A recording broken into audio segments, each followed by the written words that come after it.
German loudspeaker crackled to life at 0547 hours. And for the third time that week, Senior Lieutenant Lyudmila Pavlichenko heard her own name echo across the shattered streets of Sevastopol. Lyudmila Mikhailovna, we know you are listening. The amplified voice bounced off broken concrete and twisted rebar, distorted but perfectly clear. Pavlichenko lay motionless in her firing position, her right eye pressed to the 3.5 XPU scope mounted on her Mosin Nagant M189130. She did not flinch. She did not shift her weight.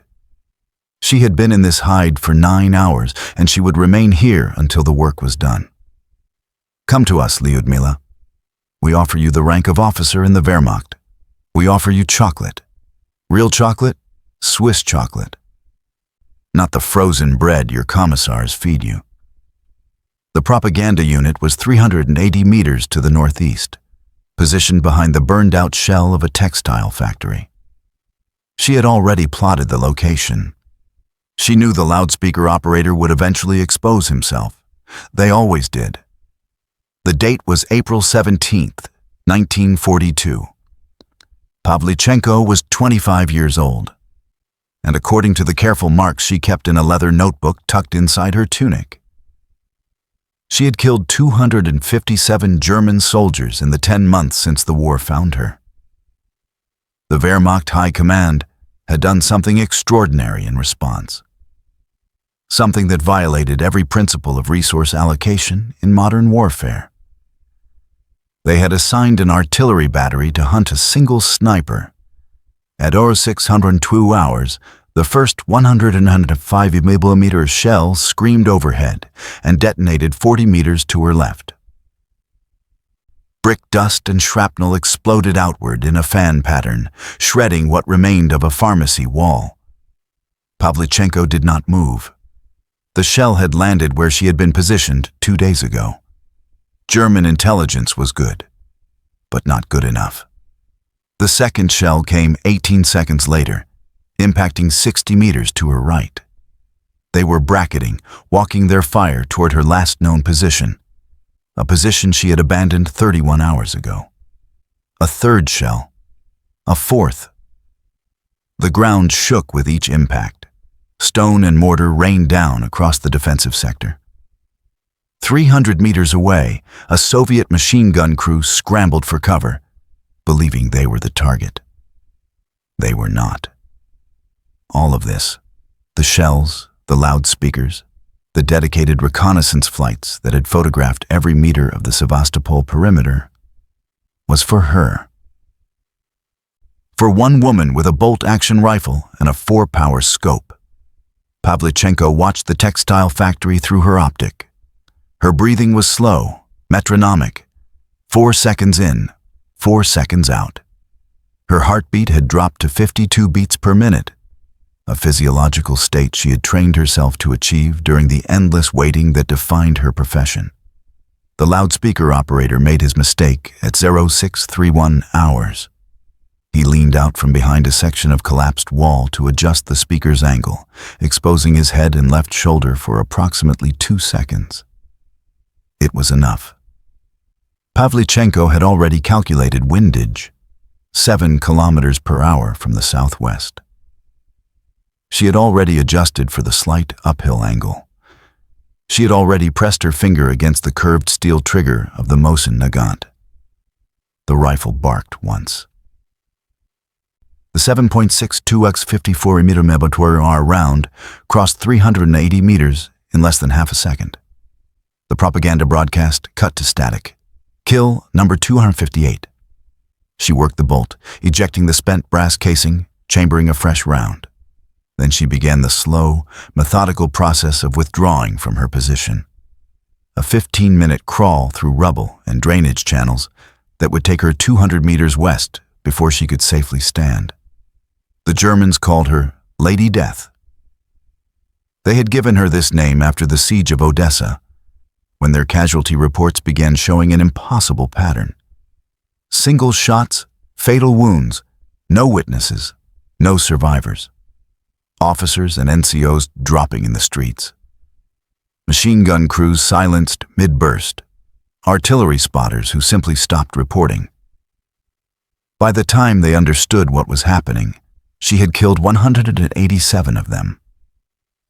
Now, at Sevastopol, they had committed resources that could have supported an entire company operation to the singular task of eliminating one 25-year-old woman. They had failed.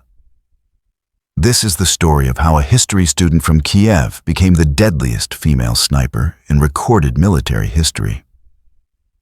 How she killed 309 German soldiers, including 36 enemy snipers, in 10 months of continuous combat. How she survived counter-sniper teams, artillery barrages, loudspeaker propaganda, and the relentless mathematics of war that should have killed her 100 times over. It began with a recruitment office, a stubborn refusal, and 2 German scouts who never saw her coming. The Soviet Union learned it was at war on June 22, 1941. Operation Barbarossa, the largest military invasion in human history, had crossed the border at 03:15 hours along a front stretching 2,900 kilometers from the Baltic Sea to the Black Sea. 3 million German soldiers, 350 tanks, 7,200 artillery pieces, 2,770 aircraft. Within hours, the Luftwaffe had destroyed 1,200 Soviet aircraft, most of them still parked on their airfields. Within days, German panzers had encircled entire Soviet armies. Within weeks, the Wehrmacht had advanced 300 kilometers into Soviet territory. In Kiev, a 24-year-old graduate student named Lyudmila Mikhailovna Pavlichenko listened to the news on a crackling radio and made a decision that would terrify the German army. She would go to war, not as a nurse, not as a clerk, not in any of the support roles that the Red Army grudgingly allocated to women. She would go as infantry. The recruitment office on Kreshchatyk Street was chaos. Young men lined up around the block, many of them still wearing factory coveralls, some carrying their own hunting rifles. The queue moved slowly. The summer heat pressed down on the city like a physical weight. Pavlichenko waited 4 hours. When she finally reached the desk, the recruiting officer, a tired lieutenant in his 50s with a cigarette dangling from his lower lip, looked up at her and exhaled smoke. Nursing course. 3rd floor. Next. I'm not here for nursing. The lieutenant paused. He had been processing volunteers since dawn. He had already told 14 women the same thing. The Red Army appreciates your patriotism, comrade. Nursing is a vital. I'm here for infantry. The lieutenant set down his pen. Behind Pavlichenko, the line of waiting men shifted uncomfortably. Several smirked. One laughed outright. Comrade, the lieutenant said, his patience wearing thin, women are not assigned to rifle divisions. Women serve in medical units, communications, or... Pavlichenko reached into her satchel and withdrew a small leather folder. She placed it on the desk and opened it. Inside was a Voroshilov sharpshooter badge. Gold class, the highest tier awarded to civilian marksmen in the Soviet Union. Below it was a certificate from the Osoaviakim shooting club in Odessa, documenting her qualification scores. 47 out of 50 at 300 meters. 44 out of 50 at 500 meters. 38 out of 50 at 700 meters.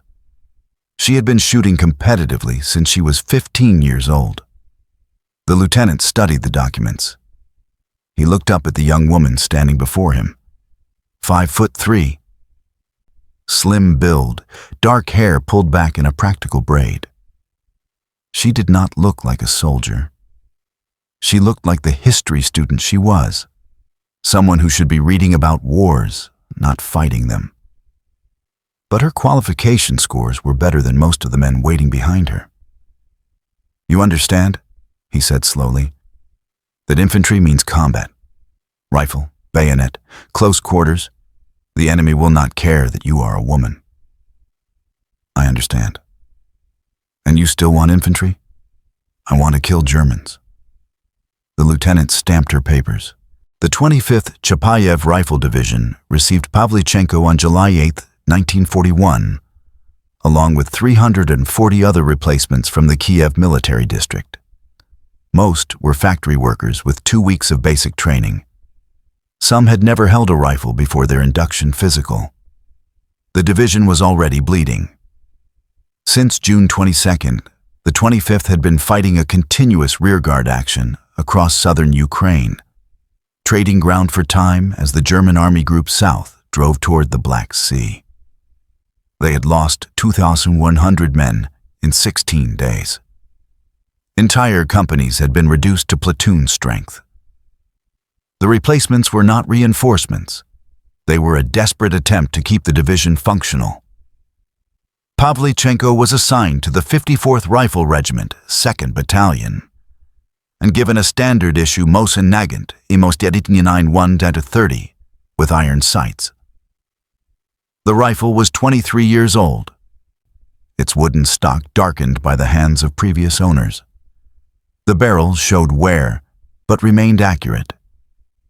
She would use this weapon for the next 3 weeks until a proper sniper variant with a PU scope could be requisitioned. Her company commander, Captain Dmitry Leonov, was 31 years old and had already lost 2/3 of his original command. When he reviewed the list of new arrivals and saw a woman's name, he summoned her to the command post, a farmhouse cellar 3 kilometers behind the current line.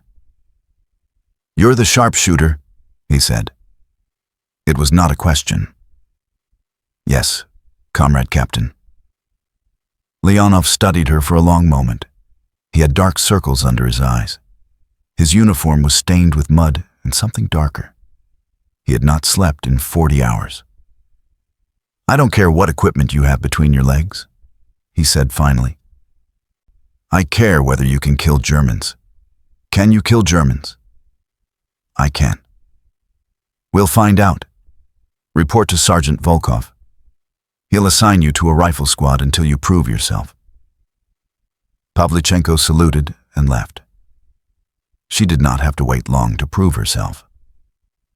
The village of Belyayevka sat 14 kilometers northeast of Odessa, at the intersection of 2 dirt roads that the German 72nd Infantry Division needed to advance. On the morning of August 8, 1941, elements of the 25th Rifle Division were dug in along a tree line 600 meters east of the village. Their orders were to delay the German advance for a minimum of 6 hours, while defensive positions were prepared around Odessa itself. Pavlichenko's squad occupied a shallow trench at the northern end of the Soviet line. The position offered good fields of fire across an open wheat field. The grain had been harvested weeks ago, leaving only stubble and exposed earth. Any German approach would be visible for 400 meters before reaching cover. The temperature was 31 degrees Celsius. No wind, clear skies, perfect visibility. At 7:34 hours, German reconnaissance troops appeared at the western edge of the wheat field. 2 scouts, Wehrmacht infantry. They moved in a standard bounding pattern, one advancing while the other provided cover, then switching. Their Feldgrau uniforms stood out against the brown stubble. They carried Karabiner 98K rifles, no optics visible. The scouts were probing, looking for Soviet positions. If they spotted the trench line, they would report back.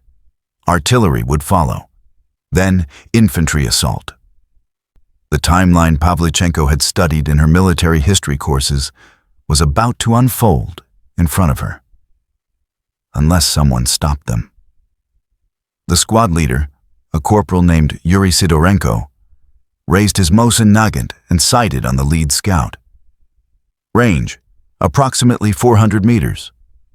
A difficult shot for iron sights, but possible for a trained marksman. Sidorenko hesitated.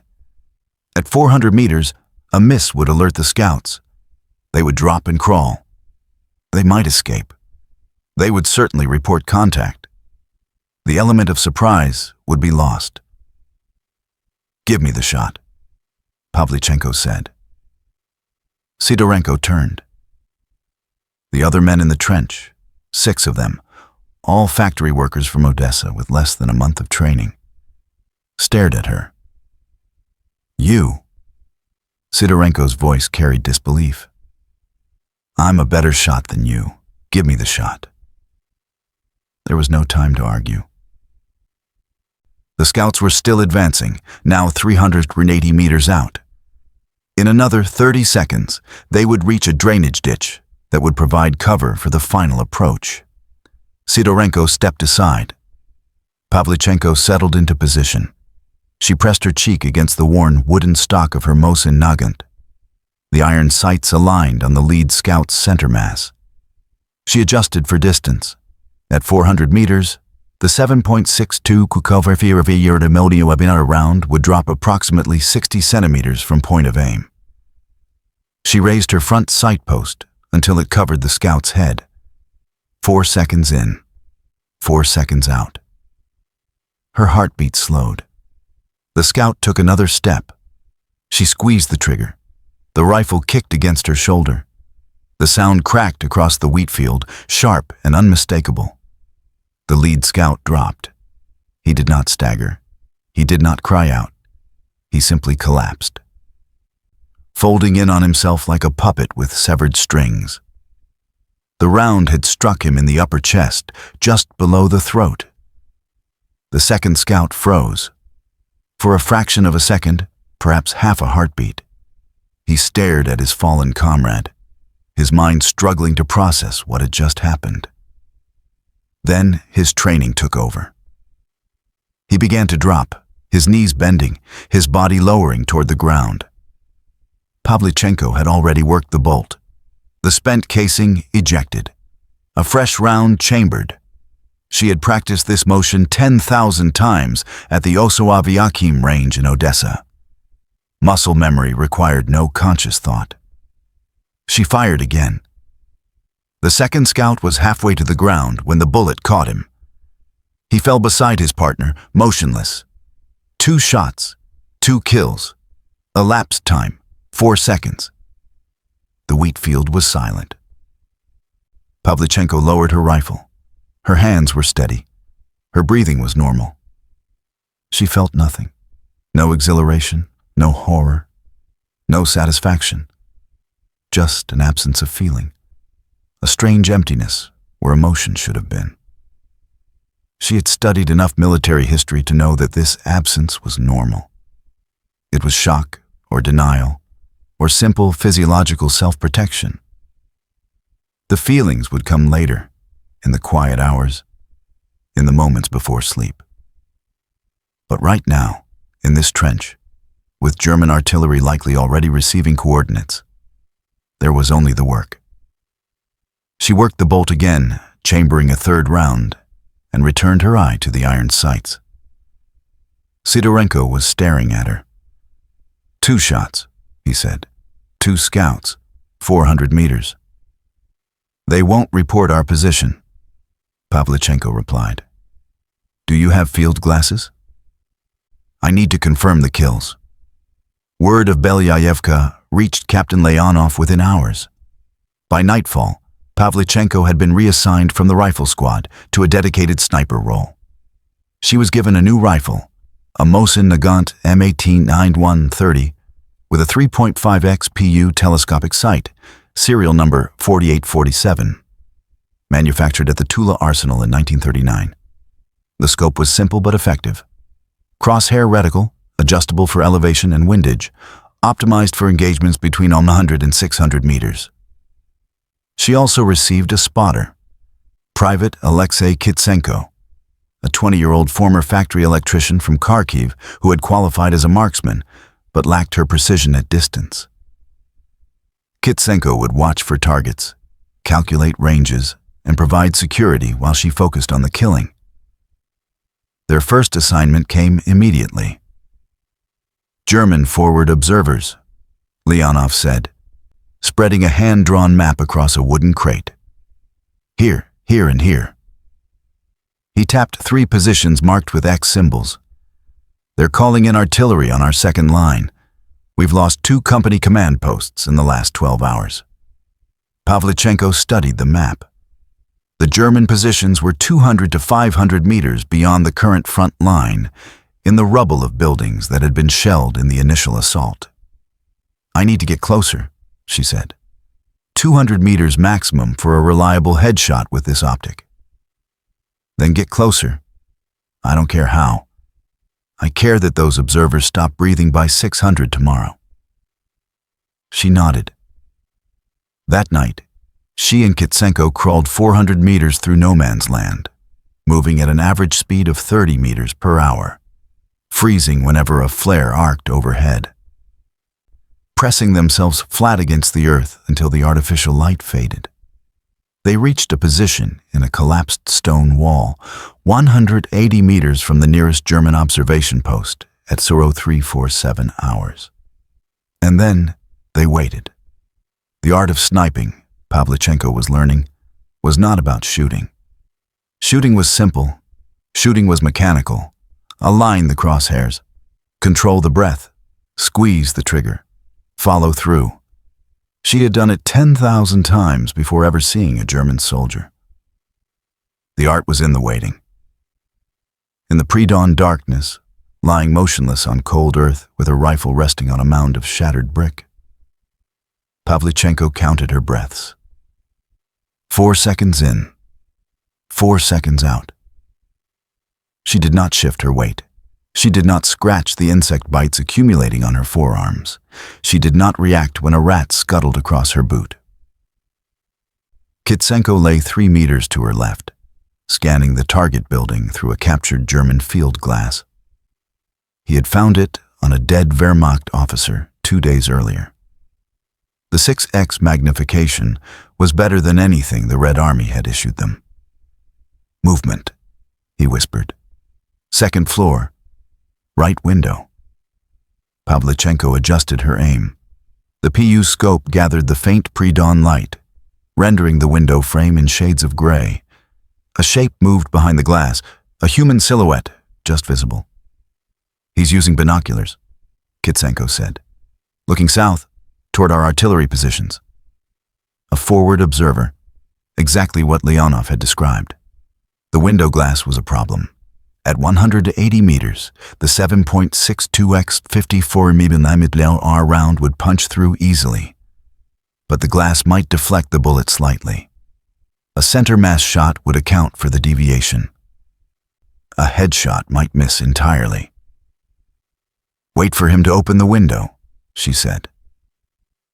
They waited. At 0523 hours, the observer pushed the window open. Perhaps the glass was fogging from his breath. Perhaps he wanted a clearer view. Perhaps he simply needed fresh air. The reason did not matter. What mattered was that his head and shoulders were now fully exposed, framed perfectly in the window opening. Pavlichenko placed the crosshairs on his left eye. She exhaled slowly, emptying her lungs. At the bottom of the exhale, in the natural pause before inhalation, her body was completely still. No heartbeat disturbance, no respiratory movement, perfect stability. She squeezed. The rifle cracked. The observer's head snapped back. He disappeared from the window. Kill number 3. Kitsenko was already scanning for reaction. No movement. They don't know where it came from. "Second position," Pavlichenko said. 300 meters northeast. We move in 10 minutes. By 0730 hours, she had killed both remaining observers.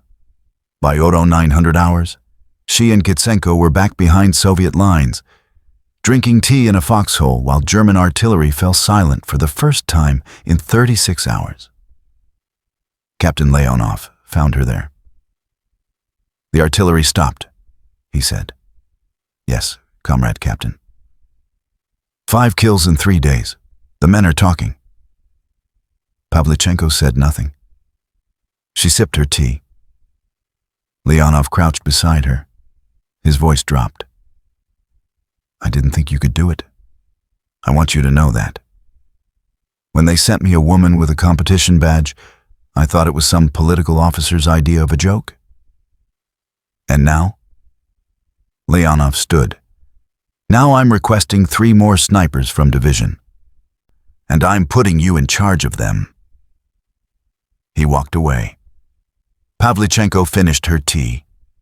Then she began cleaning her rifle, running an oiled rag through the barrel with a brass rod, wiping down the bolt mechanism, checking the scope, mounting for any looseness. The siege of Odessa was about to begin, and she was just getting started. The Romanian Fourth Army and German supporting units encircled Odessa on August 8, 1941.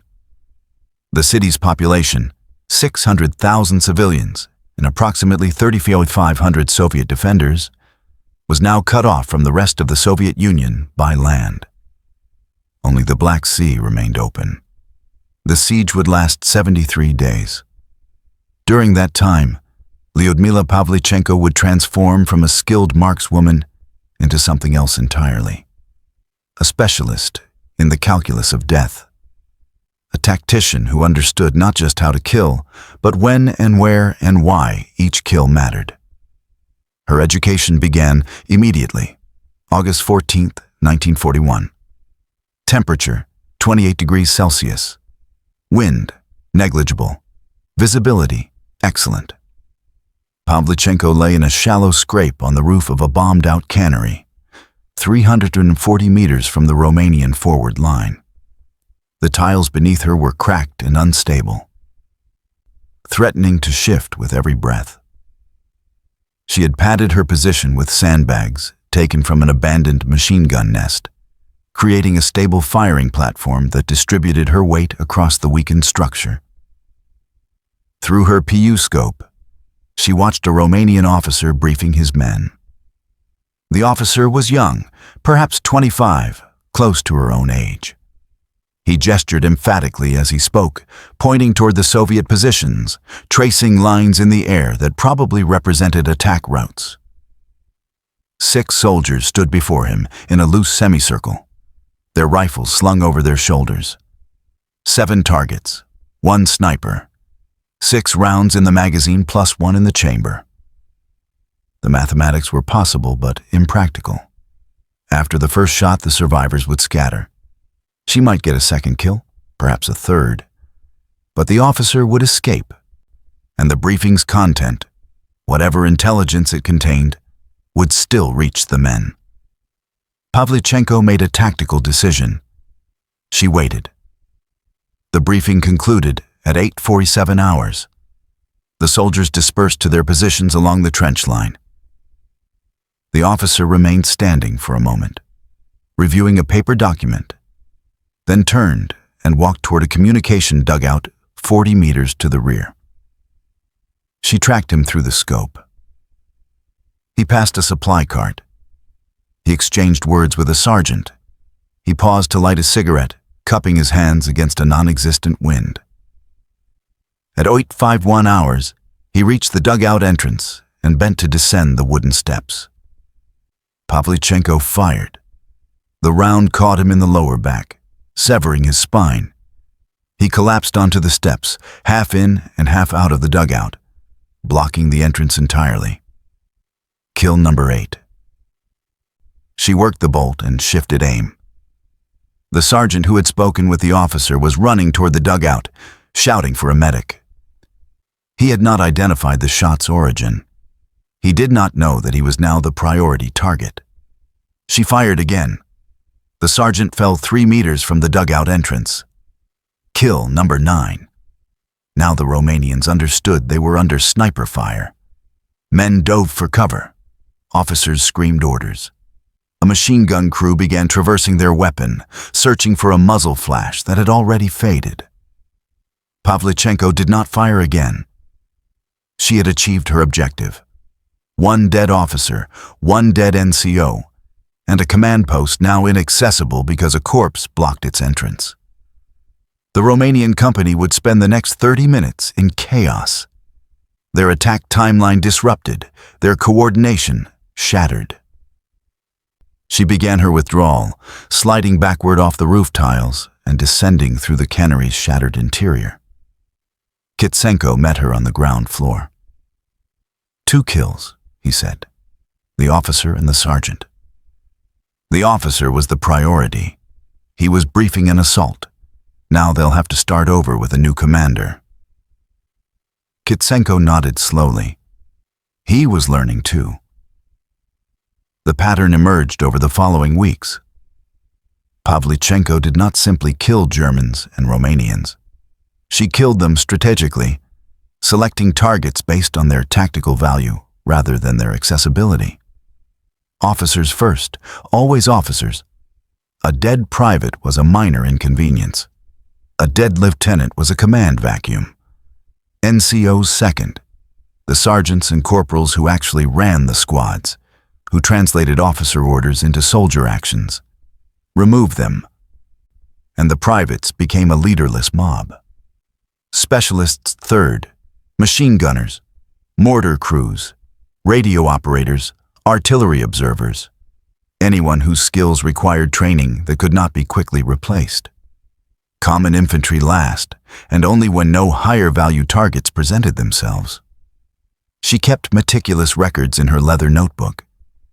Each entry contained the date, time, location, range, target description, and environmental conditions. The entries grew longer as her experience deepened, incorporating lessons learned. August 19th, 06:14 hours. Grid reference 47 to K. Range 290 meters. Romanian captain, identified by insignia. Wind 12 kp from east, adjusted 0.5 mil left. Shot placement, upper chest. Confirmed kill. Note, captain was inspecting trench line with 2 aides. Aides presented secondary targets, but were moving. Waited for captain to pause. Patience confirmed. August 23rd, 11:47 hours. Grid reference 51M. Range 410 meters. German liaison officer. Feldgrau uniform among Romanian brown. Heat shimmer affecting scope picture. Held fire until 12:03 when cloud cover reduced shimmer. Shot placement. Head. Confirmed kill. Note, heat shimmer at midday reduces accuracy beyond 350 meters. Recommend morning or evening engagements during summer. August 27th, 05:38 hours. Grid reference 44L. Range 180 meters. Romanian machine gun crew, 3 men. Engaged loader first, then gunner, then ammunition bearer. 3 rounds, 3 kills in 6 seconds. Note, crew was changing barrel. Optimal moment, all 3 stationary and focused on weapon, not surroundings. By the end of August, her notebook contained 41 entries. 41 confirmed kills in 23 days. The Romanians began to notice. It started with casualty reports. Officers on the Odessa front were dying at 3 times the rate of other sectors. NCOs were being picked off with unnerving precision. Machine gun positions that should have been relatively safe, tucked behind earthworks, protected by overhead cover, were falling silent. The Romanian 1st Infantry Division, holding the northwestern sector opposite Pavlichenko's assigned zone, had lost 11 officers in 2 weeks. All single shots, all fatal. All from positions that offered no clear line of sight to known Soviet emplacements. A sniper, obviously. But something about this sniper was different. Romanian counter-sniper teams were deployed on September 2nd. 3 two-man teams, equipped with scoped rifles and orders to identify and eliminate the Soviet marksmen terrorizing their sector. Pavlichenko learned of their deployment the same day. Soviet reconnaissance had captured a Romanian corporal who talked freely, perhaps too freely, about the special hunters being sent to find the ghost who killed officers. The corporal did not know the sniper was a woman. None of them did. Not yet. Captain Leonov summoned Pavlichenko to his command post that evening. "Counter-snipers," he said, tapping the intelligence report. "3 teams. They're hunting you specifically." "Good." Leonov raised an eyebrow. "Good." They'll be looking for shooting positions. They'll be studying angles and timing. They'll be moving carefully, watching for threats. She paused. That makes them predictable. And slow. You want to hunt the hunters. I want to add them to my count. Leonov studied her face.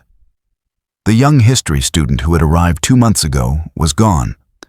In her place was something harder, something tempered by 41 kills and the particular psychology of snipers everywhere.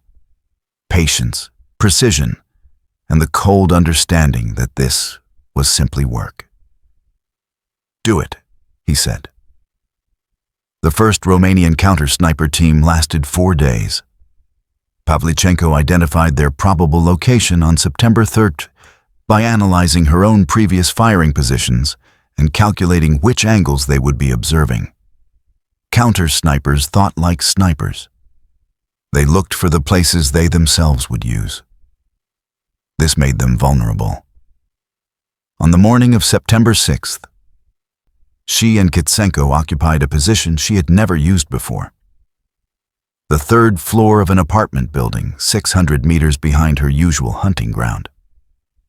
The building was technically in range of Romanian artillery, which meant Soviet snipers avoided it, which meant the counter-snipers would not be watching it. At 07:23 hours, she spotted them.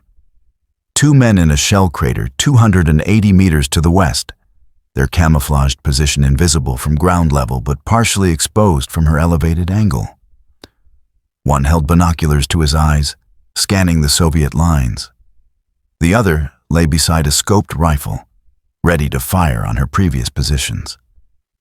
They were looking the wrong direction. Pavlichenko took her time. She calculated the angle, 18 degrees below horizontal. She adjusted for the slight downward trajectory.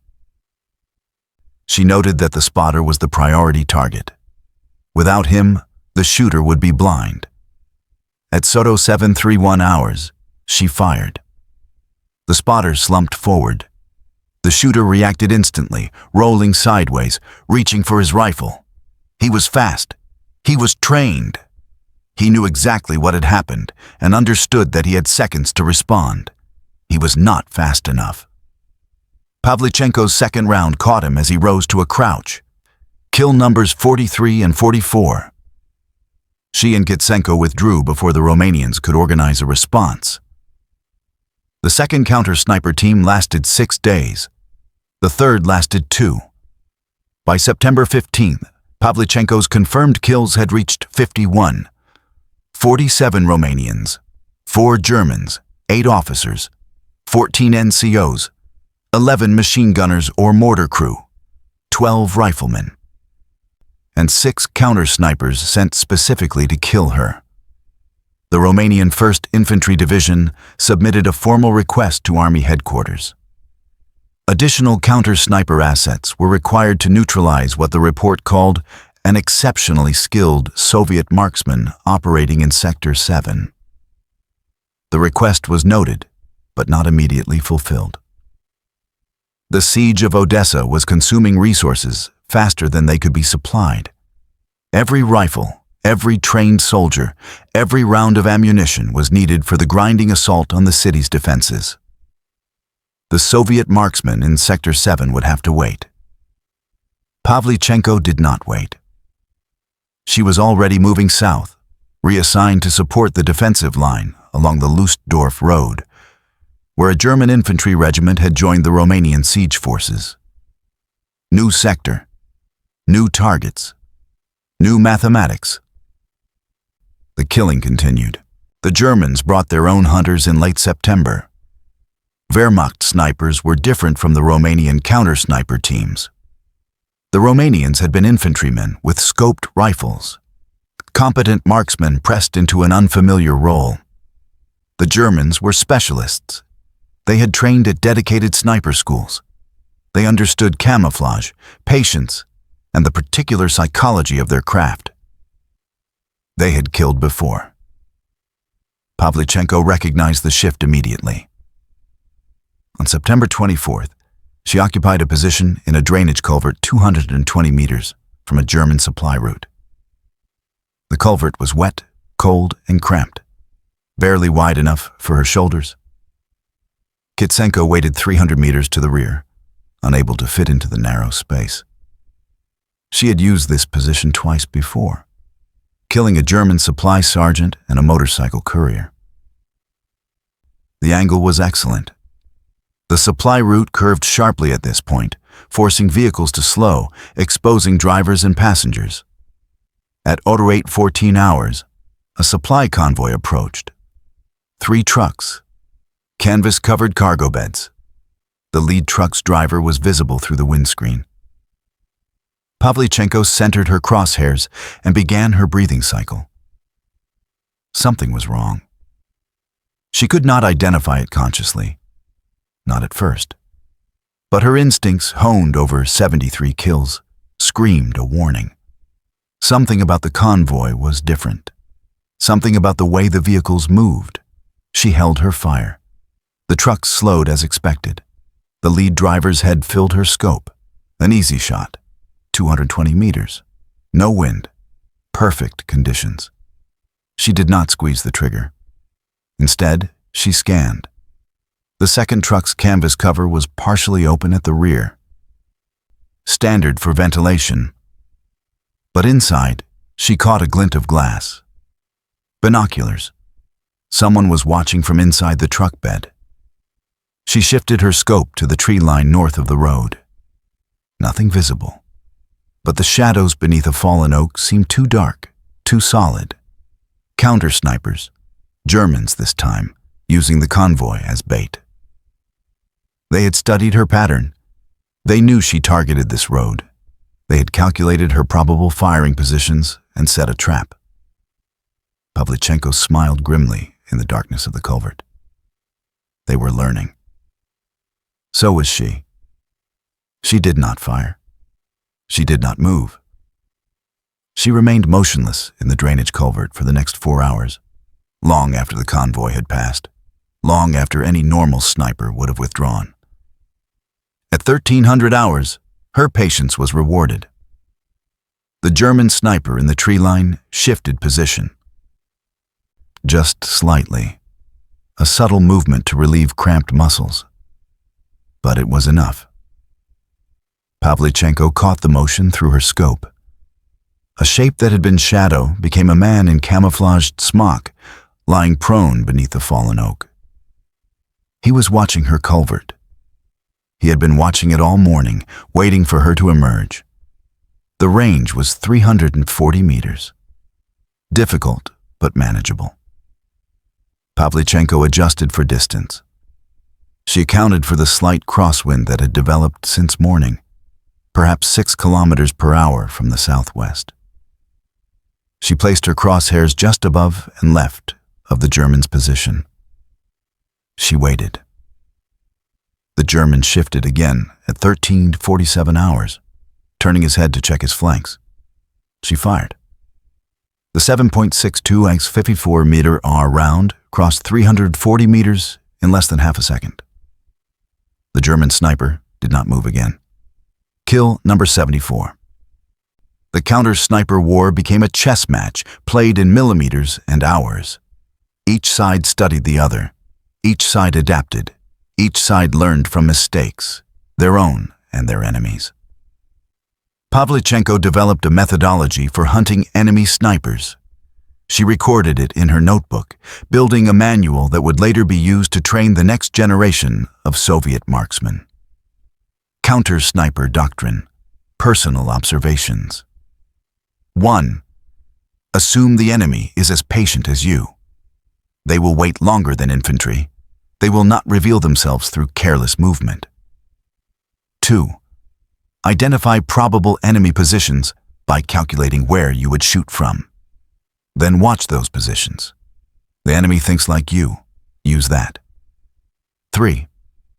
Never fire from the same position twice when hunting snipers. They mark every muzzle flash. They remember every angle. 4. Bait is a signal. If the target seems too easy, it is a trap. The easy target means someone is watching for your shot. 5. The first kill in a sniper duel goes to whoever is more patient. Always be more patient. 6. Enemy snipers move at dawn and dusk, when light is changing. Watch transitions. 7. After killing an enemy sniper, do not approach the body. His partner is waiting for you to confirm the kill. The 7th rule saved her life on October 3rd. She had killed a German sniper at 0617 hours. A clean shot at 260 meters as he repositioned at first light. The German had fallen behind a low stone wall, his rifle clattering against the rocks. Every instinct told her to withdraw immediately. Standard doctrine. But she had seen something odd. The fallen sniper's rifle had a leather scope cover still attached. No experienced sniper kept the cover on while in position. It blocked the optic. The rifle was wrong. The position was wrong. The body was bait. Pavlichenko shifted her scope left, scanning the terrain behind the stone wall. Nothing. She shifted right. Nothing. She checked windows, rooftops, shell craters. At 0624 hours, she found him. 50 meters behind the body, in a shallow depression she had initially dismissed as too exposed, a second German lay motionless. His rifle was pointed at the stone wall. He was waiting for someone to approach and confirm the kill. He was waiting for her. The range was 310 meters. She took her time, adjusting for a slight uphill angle. The German was almost invisible. His camouflage smock blended perfectly with the dry grass around him. Only the straight line of his rifle barrel gave him away. She exhaled. She squeezed. The second German stopped waiting. Kill numbers 81 and 82. 2 snipers in one morning. Both had been sent to kill her. Both had failed. She withdrew before their support element could respond. The Germans escalated. By mid-October, Wehrmacht intelligence had assembled a partial profile of their adversary. The Soviet marksmen in Sector 7 had killed 11 German snipers in addition to an unknown number of officers, NCOs, and specialists. The pattern suggested exceptional training, unusual patience, and an intimate knowledge of the Odessa defensive terrain. They did not know the marksman was a woman. They did not know her name. But they knew she was dangerous. A dedicated hunting team was formed. 3 experienced snipers from the Wehrmacht's 72nd Infantry Division, supported by an infantry squad for protection and a forward artillery observer who could call immediate fire on any identified position. Their mission was simple: find and kill the ghost of Sector 7. Pavlichenko learned of the team's existence on October 9th, when Soviet reconnaissance captured a German radio transmission requesting priority support for Scharfschützengruppe Werner. Sniper Group Werner. 3 snipers, named for their leader, hunting her specifically. She requested and received permission to hunt them first. The duel lasted 8 days. Pavlichenko began by establishing a pattern, a false pattern. From October 10th through October 13th, she fired from positions along the eastern defensive line, killing 4 Romanian riflemen at ranges between 180 and 300 meters. Each shot came from a different location, but all were within a 400-meter zone that she wanted the Germans to identify as her hunting ground.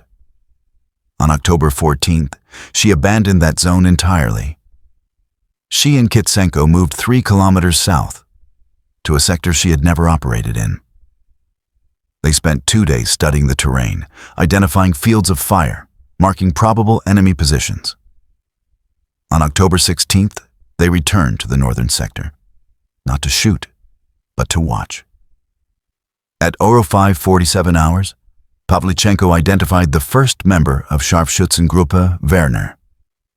He was positioned in a shattered church steeple 280 meters behind the German forward line. The steeple offered excellent views of the zone where she had established her false pattern. The German was scanning slowly, methodically, watching for movement. He was waiting for her to return. She was behind him. The angle was difficult. She was firing upward, into the steeple, through a narrow gap in the broken masonry. The range was 310 meters. The target was partially obscured by shadow and stone. She took the shot anyway. The German slumped forward, his rifle sliding from the steeple and clattering on the cobblestones below. Kill number 89. The second member of the hunting team died the following morning. He had been repositioning in response to his partner's death, moving to a secondary observation post in a burned-out farmhouse. Pavlichenko had anticipated this movement. She was waiting. Range, 240 meters. One shot, center mass, kill number 90. The third member, Werner himself presumably, was more careful. For 3 days, Pavlichenko saw no sign of him. She watched the German positions constantly, scanning for any indication of a sniper presence. Nothing. Either Werner had withdrawn, or he had learned from his teammates' deaths. On October 21st, she found him. He had abandoned conventional sniper positions entirely. Instead of occupying a building or a prepared hide, he had buried himself in a shell crater 400 meters from the Soviet line, covered with debris and dirt. Only his rifle barrel protruded, perfectly aligned with a gap in the Soviet defenses. He was not watching her old positions. He was watching the route she used to move between positions. He had adapted. Pavlichenko spent 6 hours working into a firing angle. She crawled through a collapsed sewer pipe, emerged into a bombed basement, and climbed to a second-floor window that offered a narrow view of the shell crater. Range, 380 meters. Wind, 12 kilometers per hour from the north. The target was barely visible, a slight irregularity in the crater's rim. She waited for Werner to move. At 14:23 hours, he did. A subtle shift, adjustment of his rifle's position. It was enough. She fired. The shape in the crater went still. Kill number 91. Scharfschützengruppe Werner had ceased to exist. By October 16, 1941, the siege of Odessa was ending, not in Soviet victory, but in strategic withdrawal. The Stavka had ordered the evacuation of the city. The defenders had held for 73 days, far longer than German planners had anticipated. But the overall strategic situation demanded that the troops be saved for the defense of Sevastopol. Pavlichenko received her evacuation orders on October 15th. She did not want to leave. In 10 weeks of combat, she had killed 91 confirmed enemies, 87 Romanians and Germans at Odessa, plus the 4 scouts and observers from her first days at Belyayevka. Among them were 14 enemy snipers, 11 Romanians, and 3 Germans, sent specifically to kill her. Every one of them had failed. The evacuation ships departed Odessa harbor under cover of darkness on October 16th. Pavlichenko stood at the rail of a transport vessel, watching the city's silhouette fade against the pre-dawn sky. Fires burned in a dozen locations. Artillery flashes illuminated the clouds. She would not see Odessa again for 3 years. But her war was not over. Sevastopol was waiting. The naval transport Genya docked at Sevastopol harbor on October 18, 1941, carrying 2,340 soldiers from the Odessa garrison. Pavlichenko was among them. So was Kitsenko, and the battered remnants of the 25th Chapayev Rifle Division, now reduced to 40% of its original strength. Sevastopol was different from Odessa. The city jutted into the Black Sea on a narrow peninsula, its natural harbor protected by hills and fortifications dating back to the Crimean War. The terrain was rockier, steeper, more defensible. Soviet engineers had spent months preparing layered defensive positions, trenches, bunkers, artillery emplacements, and anti-tank ditches carved into the Crimean earth. But the enemy was different too. At Odessa, the siege force had been primarily Romanian, brave soldiers, but less experienced than their German allies. At Sevastopol, the Wehrmacht's 11th Army under General Erich von Manstein would lead the assault.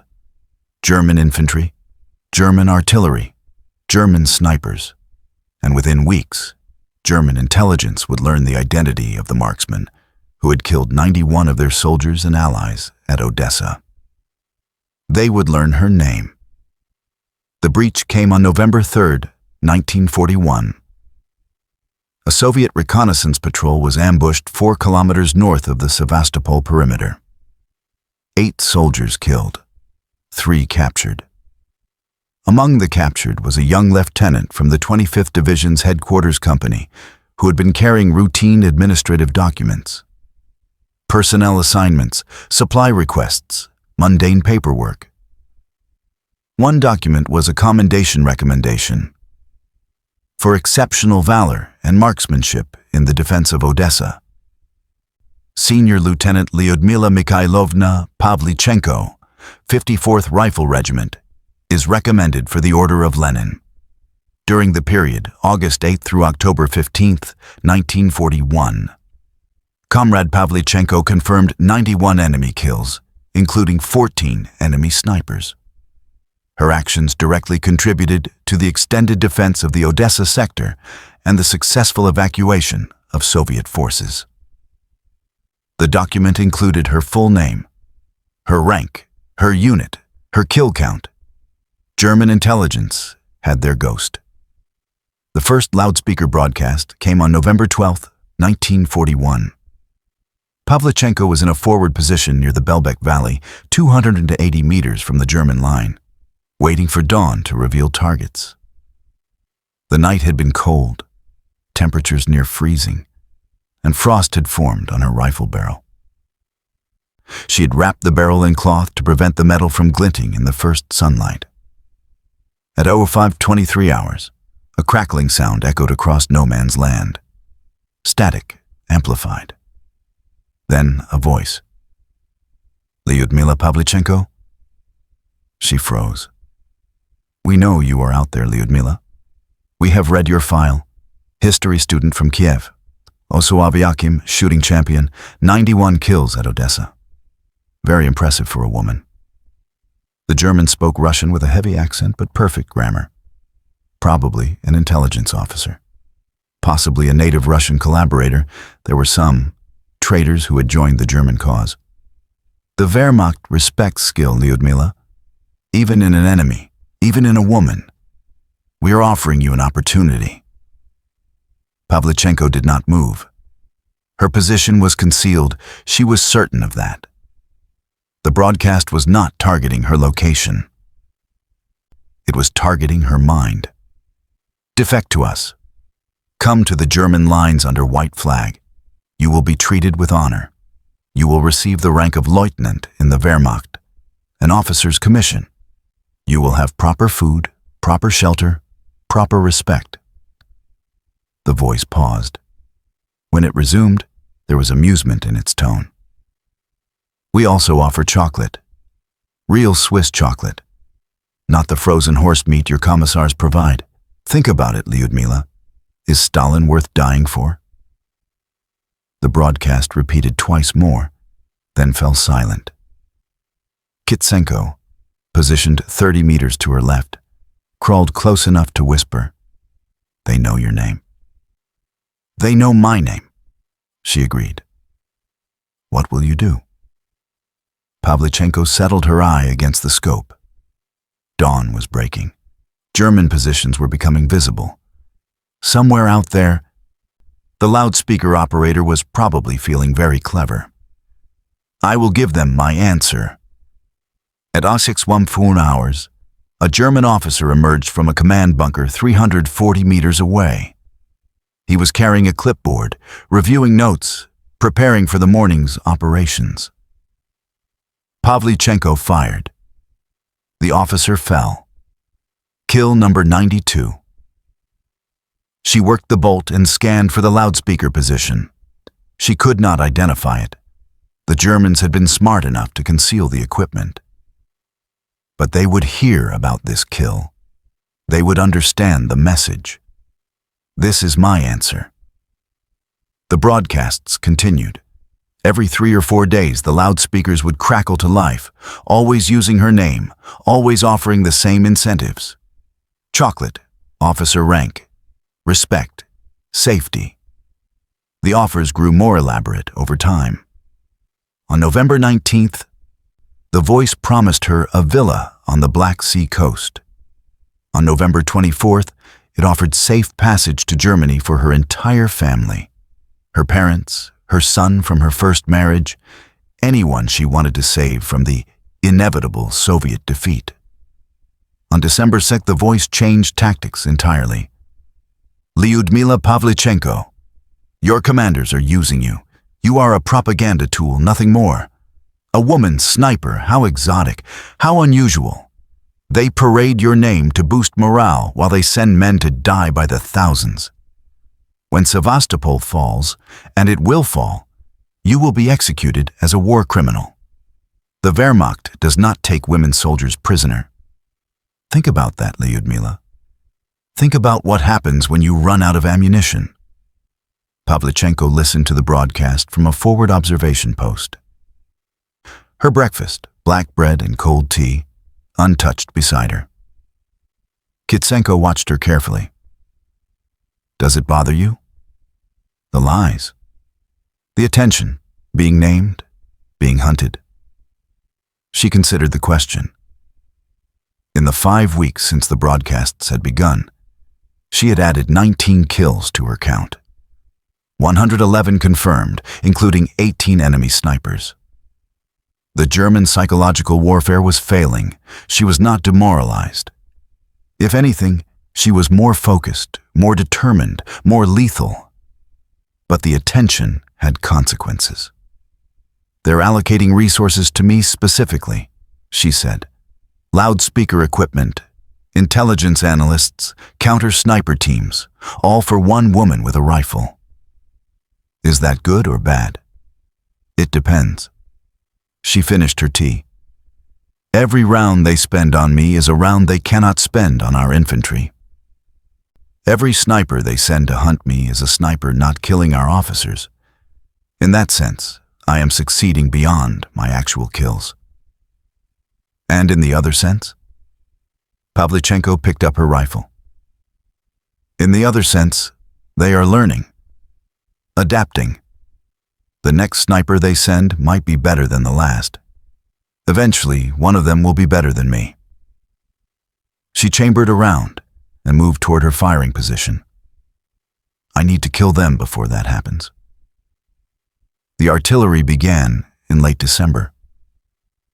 At first, Pavlichenko did not recognize it for what it was.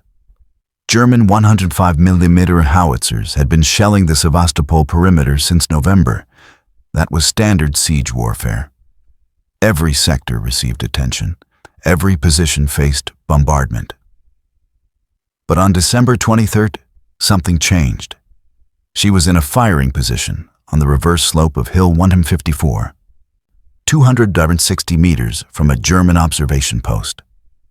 The position was well concealed, a natural crevice in the rock, covered with brush, invisible from the German lines.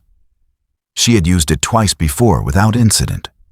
At error rate 34 hours, she fired once, killing a German artillery observer who had been scanning the Soviet positions with binoculars. Kill number 119. She began her withdrawal, crawling backward through the brush toward a drainage channel that would carry her below the sight line of German observers. At 8:41 hours, 7 minutes after her shot, the first shell landed. The 105mm round impacted 40 meters north of her firing position. Close. Too close for random harassment fire. A second shell followed, landing 30 meters south. A third struck the hillside directly above her former position. showering rock fragments across the slope. Bracketing fire, concentrated on a single sniper hide. The Germans were using artillery, battery-level artillery, probably 4 guns, to target one woman with a rifle. Pavlichenko pressed herself into the drainage channel as shells continued to fall. The ground shook with each impact. Dirt and stone rained down on her back. For 8 minutes, the bombardment continued. An estimated 32 rounds expended on a single sniper position. When the shelling stopped, she crawled another 200 meters before rising to her feet. Her hide was gone. The natural crevice had been blasted into a crater. The brush that had concealed her was burning. If she had remained in position even 1 minute longer, she would be dead. She reported the incident to her battalion commander that evening. Artillery, Colonel Sergei Vronsky repeated, his voice flat with disbelief. They used artillery on a sniper position. 32 rounds by my count, Comrade Colonel. 7 minutes of sustained fire. For one soldier. For one soldier. Vronsky sat back in his chair. The command bunker was cold. Fuel was being rationed, and heating was a luxury. His breath misted in the air. That is an absurd expenditure of resources, he said. A single 105mm shell costs, I don't know the German figures, but certainly more than a rifle bullet. 32 shells to kill one sniper? They didn't kill me, Comrade Colonel. No, they didn't. Vronsky studied her face. But they're willing to spend that much to try. What does that tell you? Pavlichenko understood immediately. It tells me they're afraid. Yes. Vronsky leaned forward. It tells me that one woman with a Mosin Nagant is costing them more in officers killed, in snipers lost, in morale damaged, than an entire battery of artillery. They are paying 32 shells for the chance to silence you. That is not tactical. That is desperation. He paused. How many have you killed now? 119 confirmed, Comrade Colonel. And how many more can you kill before they succeed? Pavlichenko met his eyes. As many as I can, Comrade Colonel, until they stop me. She returned to the front line that night. The shelling happened again on December 28th, and on January 4th, and on January 12th. Each time the pattern was the same. She would fire a single shot, and within minutes, artillery would blanket her former position. The Germans had assigned forward observers specifically to watch for her muzzle flash. They had pre-plotted likely sniper positions and calculated fire solutions in advance. The moment she revealed herself, the coordinates were transmitted to the artillery battery, and the bombardment began. A single woman was tying down a battery of artillery and a team of dedicated observers. Resources that could have supported an entire infantry assault. The Germans were spending the equivalent of a company attack to neutralize one sniper. And they were still failing. Pavlichenko adapted. She changed positions after every shot, not just withdrawing, but relocating to entirely different sectors. She reduced her rate of fire, taking fewer shots, but making each one count. She learned to identify the observation posts that watched for her and eliminated them as priority targets. By February 1942, her confirmed kills had reached 152. The artillery continued, the loudspeakers continued, the counter-sniper teams continued. Lady Death continued longer. But the mathematics of war were shifting. The German 11th Army had been reinforced. Fresh troops, fresh artillery, fresh supplies. The Soviets, by contrast, were running low on everything: ammunition, food, medicine, men. The December counteroffensive around Moscow had drawn resources away from the Crimean front. Sevastopol was holding, but just barely. Pavlichenko felt the strain. Rifle ammunition was being rationed. Her allocation had dropped from 60 rounds per day to 40, then to 25. Each shot had to count. Each kill had to matter. And the Germans kept coming. If you want to see how Pavlichenko survived the next 4 months, how she reached 309 kills while wounded, hunted, and running low on ammunition, hit that subscribe button right now. It tells YouTube to share these stories with more people who need to hear them. March 1942 brought the worst fighting yet. March 1942 transformed Sevastopol from a defensive position into a charnel house. The German spring offensive, Operation Trappenjagd, brought fresh horrors. Manstein had received the heaviest siege artillery ever deployed in warfare. The 800 mm Schwerer Gustav railway gun, capable of firing 7-ton shells that could penetrate 30 meters of concrete. Supporting it were 600 mm Karl Gerät mortars, 420 mm Gamma mortars, and conventional artillery pieces numbering in the hundreds. Against this, Pavlichenko had 25 rounds per day and a 4-power scope. March 8, 1942. ERO 4 23 hours. Temperature 2 degrees Celsius. Pavlichenko occupied a forward observation post in the ruins of a cement factory 180 meters from the German siege lines. The factory had been hit by artillery so many times that its original layout was unrecognizable. Just mountains of shattered concrete and twisted rebar forming an artificial landscape of destruction. She had been in position since midnight, waiting for dawn to reveal targets. At 0431 hours, the earth moved. Not shook, moved. The first shell from Schwerer Gustav impacted 2 kilometers south of her position, but the shock wave rippled through the ground like an earthquake. Concrete dust cascaded from every surface. Her rifle, carefully positioned on a stable rest, shifted 3 inches to the left. The shell had struck Fort Stalin, one of the main Soviet defensive positions. The explosion was visible even in the pre-dawn darkness. A column of fire and debris rising 200 meters into the air. A second Gustav shell followed at 0447 hours. Then a third at 0509. Between these apocalyptic impacts, conventional artillery maintained a steady rhythm. The 105 mm and 150 mm guns fired continuously, walking their barrages across the Soviet lines in a methodical pattern. Every square meter of the defensive perimeter was being systematically pulverized. Through it all, Pavlichenko waited.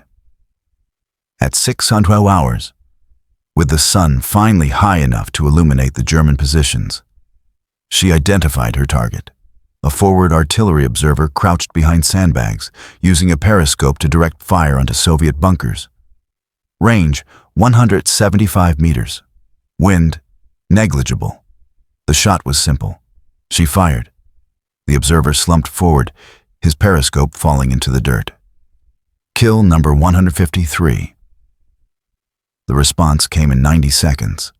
6 150 mm shells landed simultaneously around the cement factory.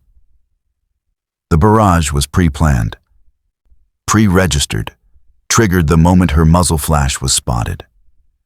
The Germans had turned her entire sector into a kill zone, with artillery solutions calculated for every potential firing position. Pavlichenko was already moving, crawling through a drainage pipe she had identified during her initial reconnaissance. The pipe was 18 inches in diameter, barely wide enough for her shoulders, and partially flooded with freezing water. She pulled herself forward with her elbows, her rifle dragging behind her, as explosions walked closer to her former position. The pipe ended 100 meters away, emerging into a collapsed basement. She had cached supplies here: ammunition, water, emergency medical supplies. She reloaded her rifle's magazine, adding 5 rounds to bring her total to 24 for the day. 24 rounds. 24 potential kills, if she survived long enough to take the shots. The close calls accumulated. March 11th.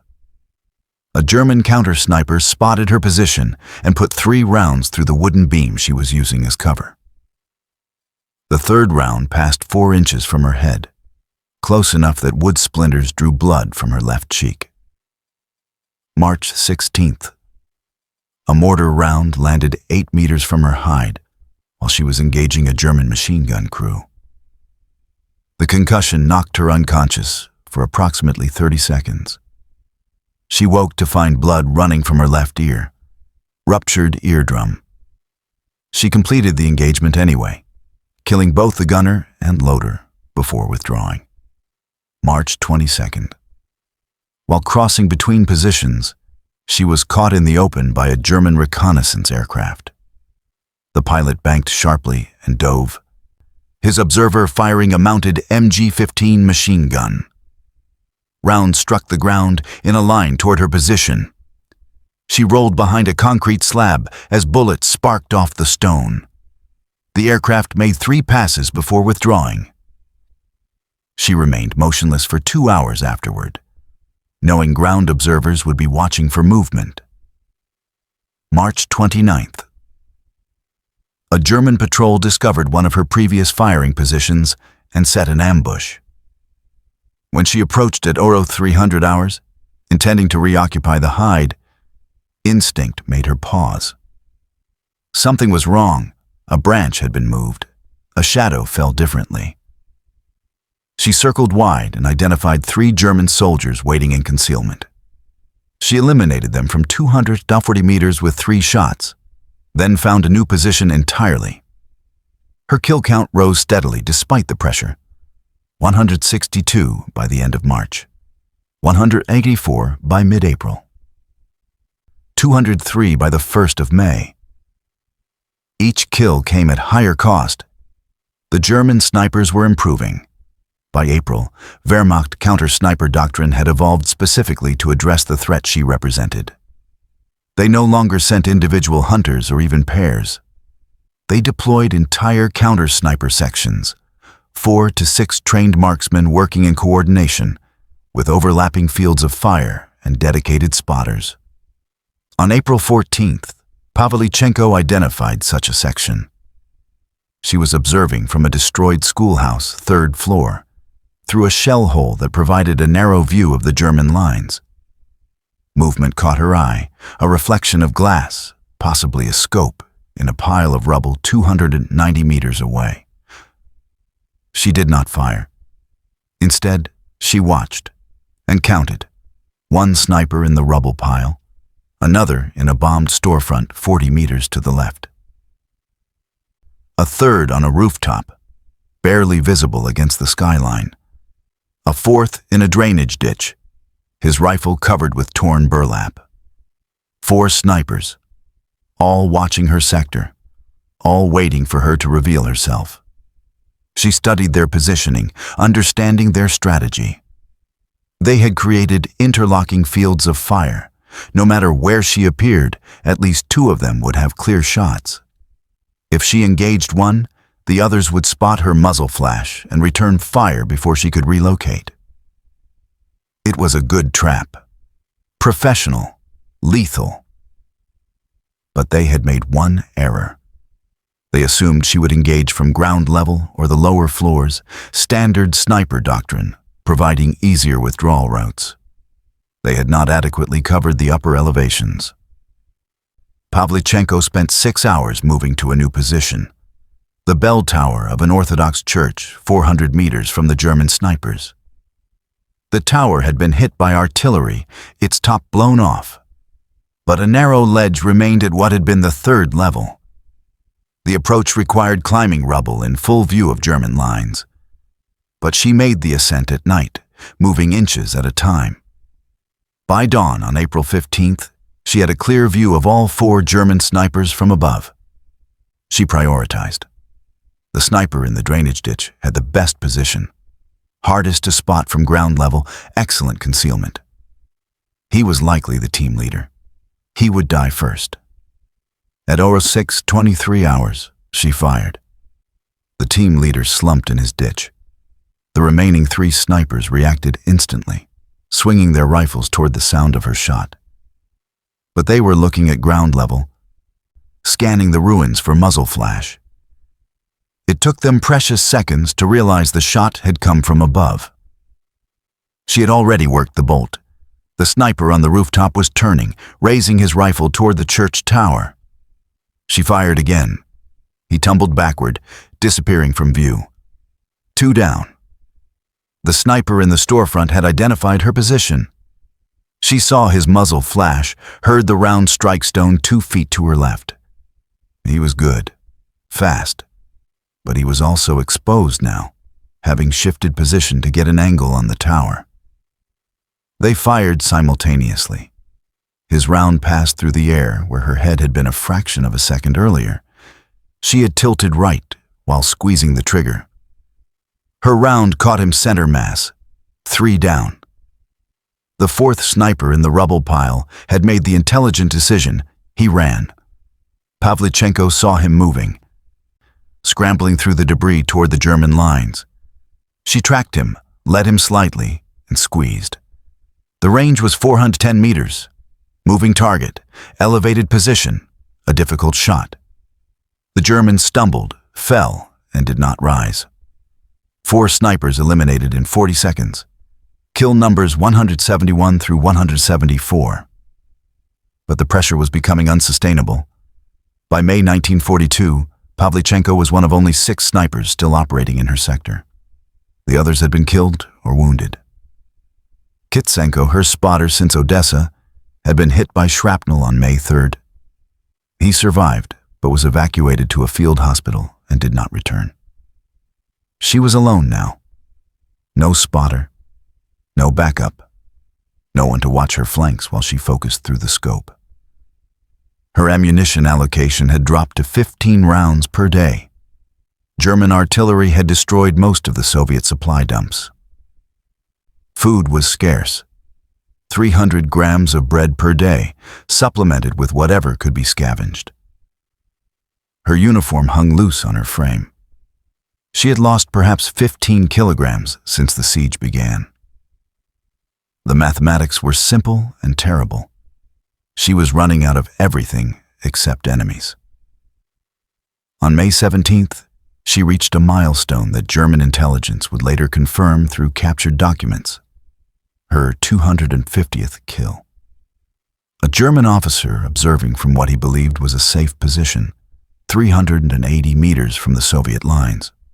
1 shot, 1 kill, another name in her notebook. The German response was immediate and overwhelming. Within 4 minutes of her shot, 200 artillery shells landed in her sector. Not targeted at her specific position, they did not know exactly where she was, but saturating the entire area with high explosives. Buildings collapsed. The ground cratered. Smoke and dust reduced visibility to meters. When the barrage lifted, German loudspeakers crackled to life. Lyudmila Pavlichenko, you have killed 250 of our soldiers. This is an impressive achievement. It is also your death warrant. We are coming for you. Today, tomorrow, the next day. We will not stop. You know this is true. She listened from a concealed position 200 meters behind the impact zone, blood trickling from her nose. Consequence of the concussion waves. Her hands were steady on her rifle. Her breathing was calm. The voice continued. You can end this. Walk toward our lines with your hands raised. We will accept your surrender. You have fought well. There is no shame in survival. Pavlichenko chambered around and began moving toward a new firing position. The loudspeaker fell silent at order 8:47 hours when she shot the operator. Kill number 251. June brought the end. The German summer offensive, Operation Sturmfang, began on June 2, 1942. This was not a probe or a limited assault. This was the final push to take Sevastopol, involving 204,000 German and Romanian troops, 670 artillery pieces, 720 tanks, 600 aircraft. Against this, The Sevastopol garrison had perhaps 82,000 exhausted soldiers, minimal ammunition, and no possibility of reinforcement. Pavlichenko knew the mathematics. Everyone knew the mathematics. The city would fall. The only question was how many Germans would die before it did. She intended to maximize that number. Between June 2 and June 8th, she added 27 kills to her count. Officers when she could find them. NCOs when officers were not available. Machine gunners, mortar crews, anyone whose death would degrade German combat effectiveness. She was firing from positions that would have been considered suicidal 6 months earlier. Exposed ruins within 150 meters of German lines, offering minimal cover and no withdrawal routes. She had stopped caring about survival. There was only the work. On June 9th, she killed 4 German soldiers in a single engagement, picking off members of an assault squad as they advanced through rubble. Range, 120 meters. Iron sights. Her scope had been damaged by shrapnel 3 days earlier. Kill numbers 279 through 282. On June 12th, she eliminated a German artillery observer and his 2 assistants. They had been directing fire onto a Soviet field hospital. She shot them from 200 meters as they celebrated the successful destruction of the medical facility.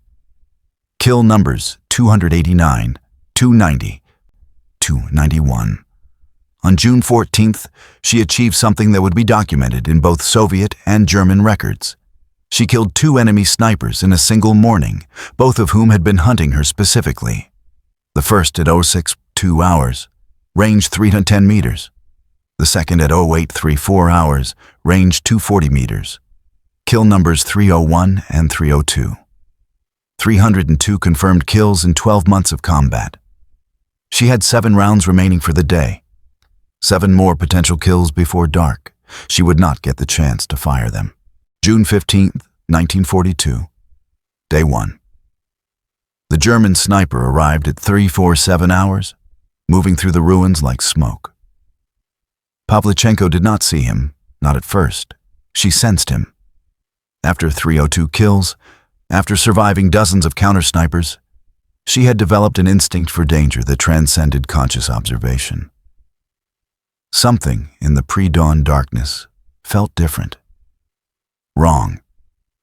The sensation was so strong that she abandoned her planned firing position and withdrew 100 meters to observe. She was watching when the German revealed himself. A shadow shifted near a collapsed tram station. Just a flicker of movement. Someone settling into position with exceptional skill. Amateur snipers moved too much or not at all.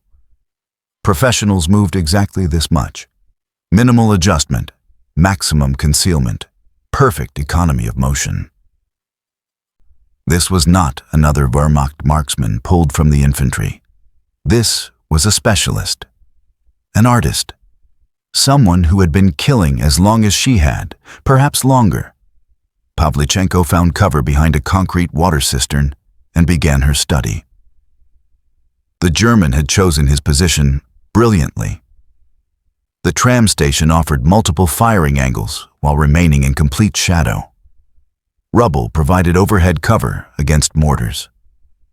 A partially collapsed wall blocked observation from the Soviet lines while allowing him clear fields of fire through gaps in the masonry. The position had 3 withdrawal routes, all covered from Soviet observation. He had done this before, many times. She watched him for 4 hours, memorizing every detail she could observe. His rifle barrel, when it finally appeared through a gap in the rubble, was wrapped in burlap strips to eliminate shine. No scope glint was visible. He had fashioned a tube from rolled paper around his optic, a technique that prevented reflection while maintaining sight picture. When he shifted position at 08:23 hours, he moved in segments: head, pause, shoulder, pause, rifle, pause, never presenting a complete target profile. This was the one. The sniper the Germans had finally sent who might be better than her. At 09:13 hours, a Soviet lieutenant emerged from a bunker 150 meters from the Germans' position. The officer was moving quickly, carelessly, unaware of the danger. An easy kill. The German did not fire.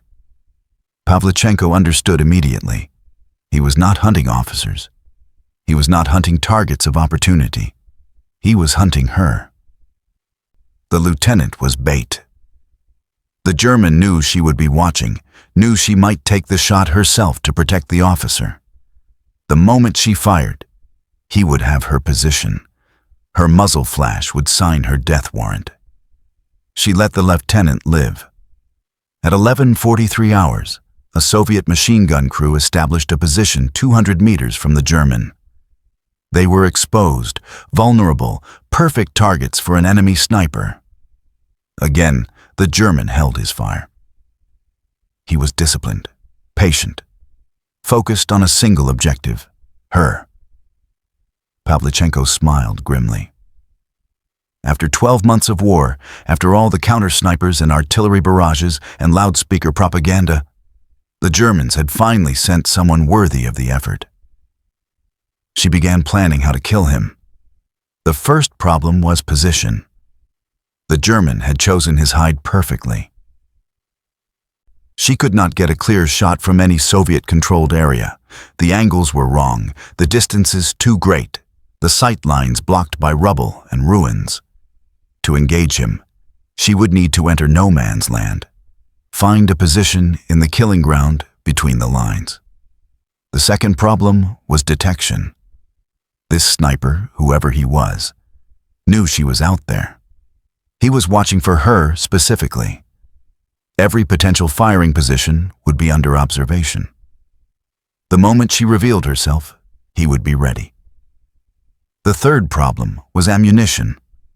She had 11 rounds remaining, 11 chances, against a specialist who had probably been allocated unlimited ammunition for this specific hunt. Pavlichenko spent the rest of June 15th observing, calculating angles, memorizing the terrain. She identified 4 positions that might offer shots at the German's hide. All were in no man's land. All were exposed.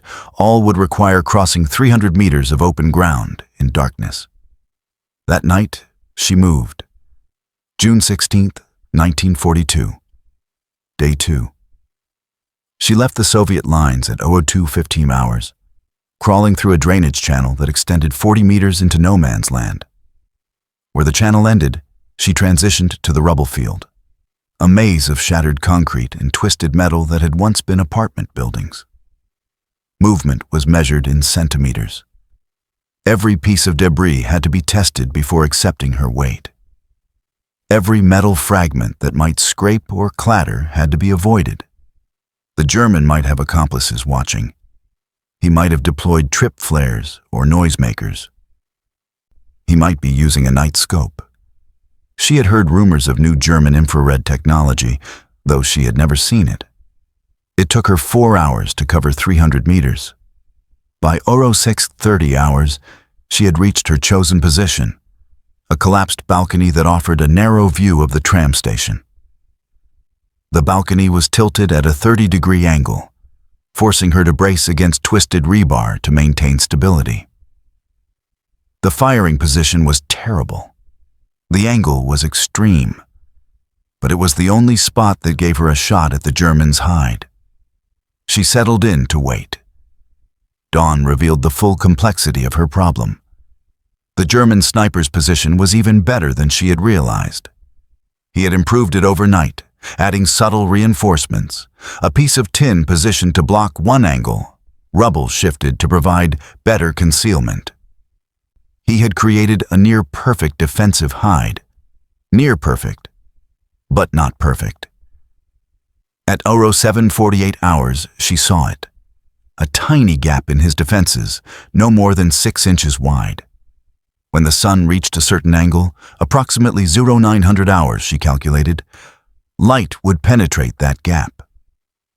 If the German was positioned behind it, If he had his rifle oriented in a specific direction, she would have a shot. A 6-inch target at 290 meters, from an unstable position. With iron sights, her scope was still damaged. It was barely possible. At 0852 hours, she saw movement in the hide. The German was shifting position, preparing for the morning's hunting. His rifle barrel appeared briefly, then withdrew. As 0858 hours. The sun climbed higher. Light began to creep across the rubble field. As 9:01 hours. The shaft of sunlight touched the gap in the German's position and illuminated him. For perhaps 2 seconds, Pavlichenko could see a partial silhouette, shoulder and upper arm, part of a rifle stock. Not enough for a kill shot, but enough to know exactly where he was positioned. She adjusted her aim to where his head must be, 12 inches to the left of the visible shoulder. She calculated the distance, 290 meters. The bullet would drop approximately 45 centimeters. She raised her front sight accordingly. The position was agony. Her left arm braced against rebar, her right leg wedged against concrete, every muscle tense to maintain stability. She began her breathing cycle. 4 seconds in, 4 seconds out. At the bottom of her exhale, she squeezed. The rifle cracked. The round sparked off concrete exactly where she had aimed, where the German's head should have been. But he was not there.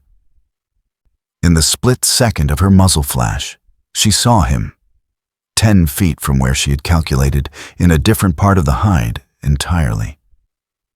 He had shifted position in the moments before she fired, and now he knew exactly where she was. His return fire was immediate. 3 rounds in rapid succession. The first struck the concrete 2 inches from her face, spraying fragments that opened cuts on her cheek and forehead. The second passed through the space her head had occupied a fraction of a second earlier. She was already rolling, abandoning the position. The third struck the rebar she had been braced against, sending vibration through the entire collapsed balcony. She hit the rubble hard, her rifle clattering against stone. Blood ran into her left eye from the concrete cuts. Her shoulder screamed from the impact. She had missed. He had not. Only movement had saved her. Now she was in the open, wounded, and he knew her location. Pavlichenko rolled behind a section of collapsed wall as another round struck where she had just been. Then another. The German was firing rapidly, trying to keep her pinned while he relocated for a killing shot. She had to move. Now. She grabbed her rifle and ran, not crawled, ran, through the rubble maze. Bullets cracked past her, striking concrete and metal. She dove behind a burned-out vehicle, gasping, blood running down her face. 7 rounds remaining. The German had her at a disadvantage now. He knew she was wounded. He knew her general area. He could take his time, wait for her to make a mistake. Unless she changed the game. June 17th, 1942.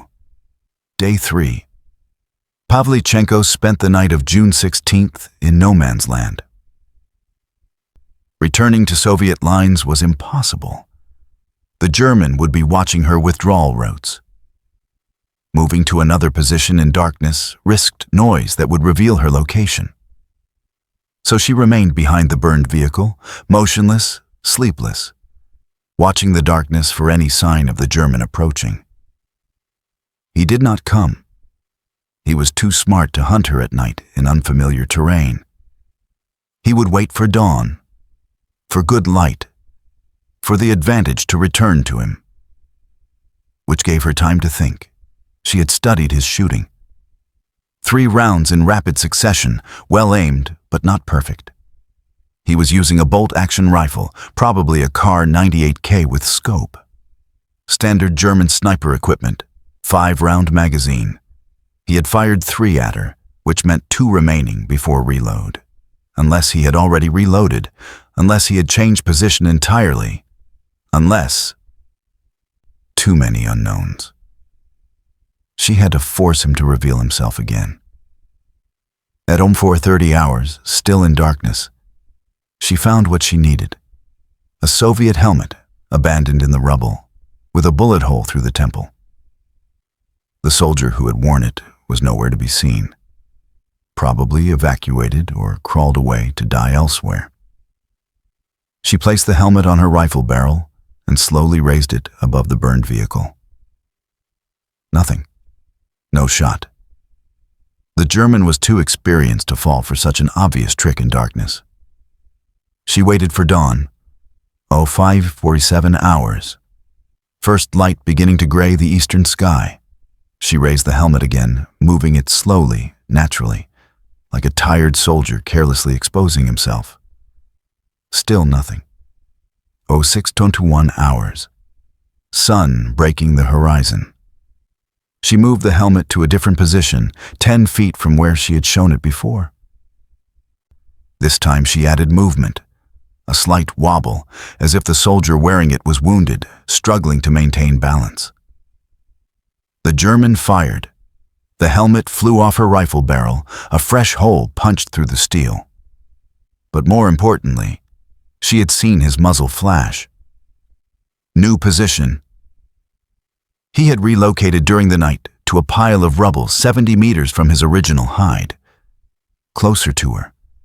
More aggressive positioning. He thought he had her trapped.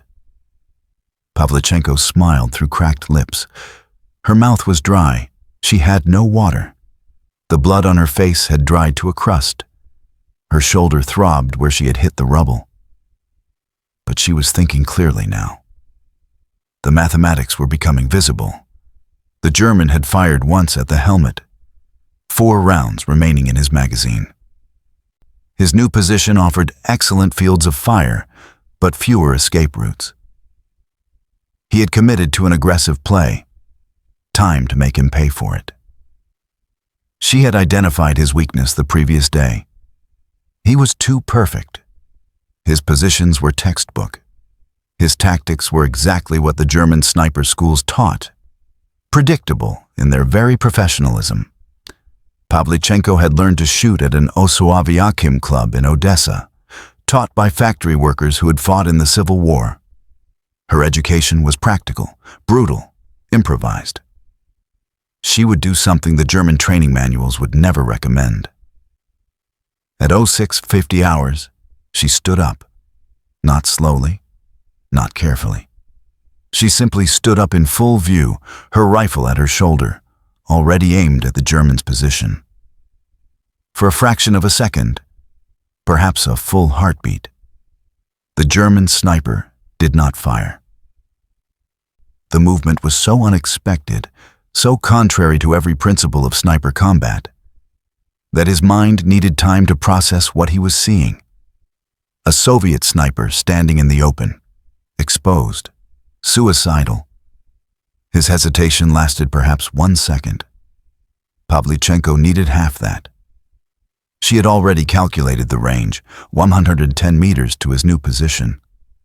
The iron sights of her Mosin Nagant were aligned on the rubble pile where she had seen his muzzle flash. She was not aiming at a visible target. She was aiming at where he must be, based on the angle of his previous shot. She fired. The German sniper fired simultaneously. His round passed so close to her head that she felt the pressure wave ripple through her hair. An inch to the right, and she would be dead.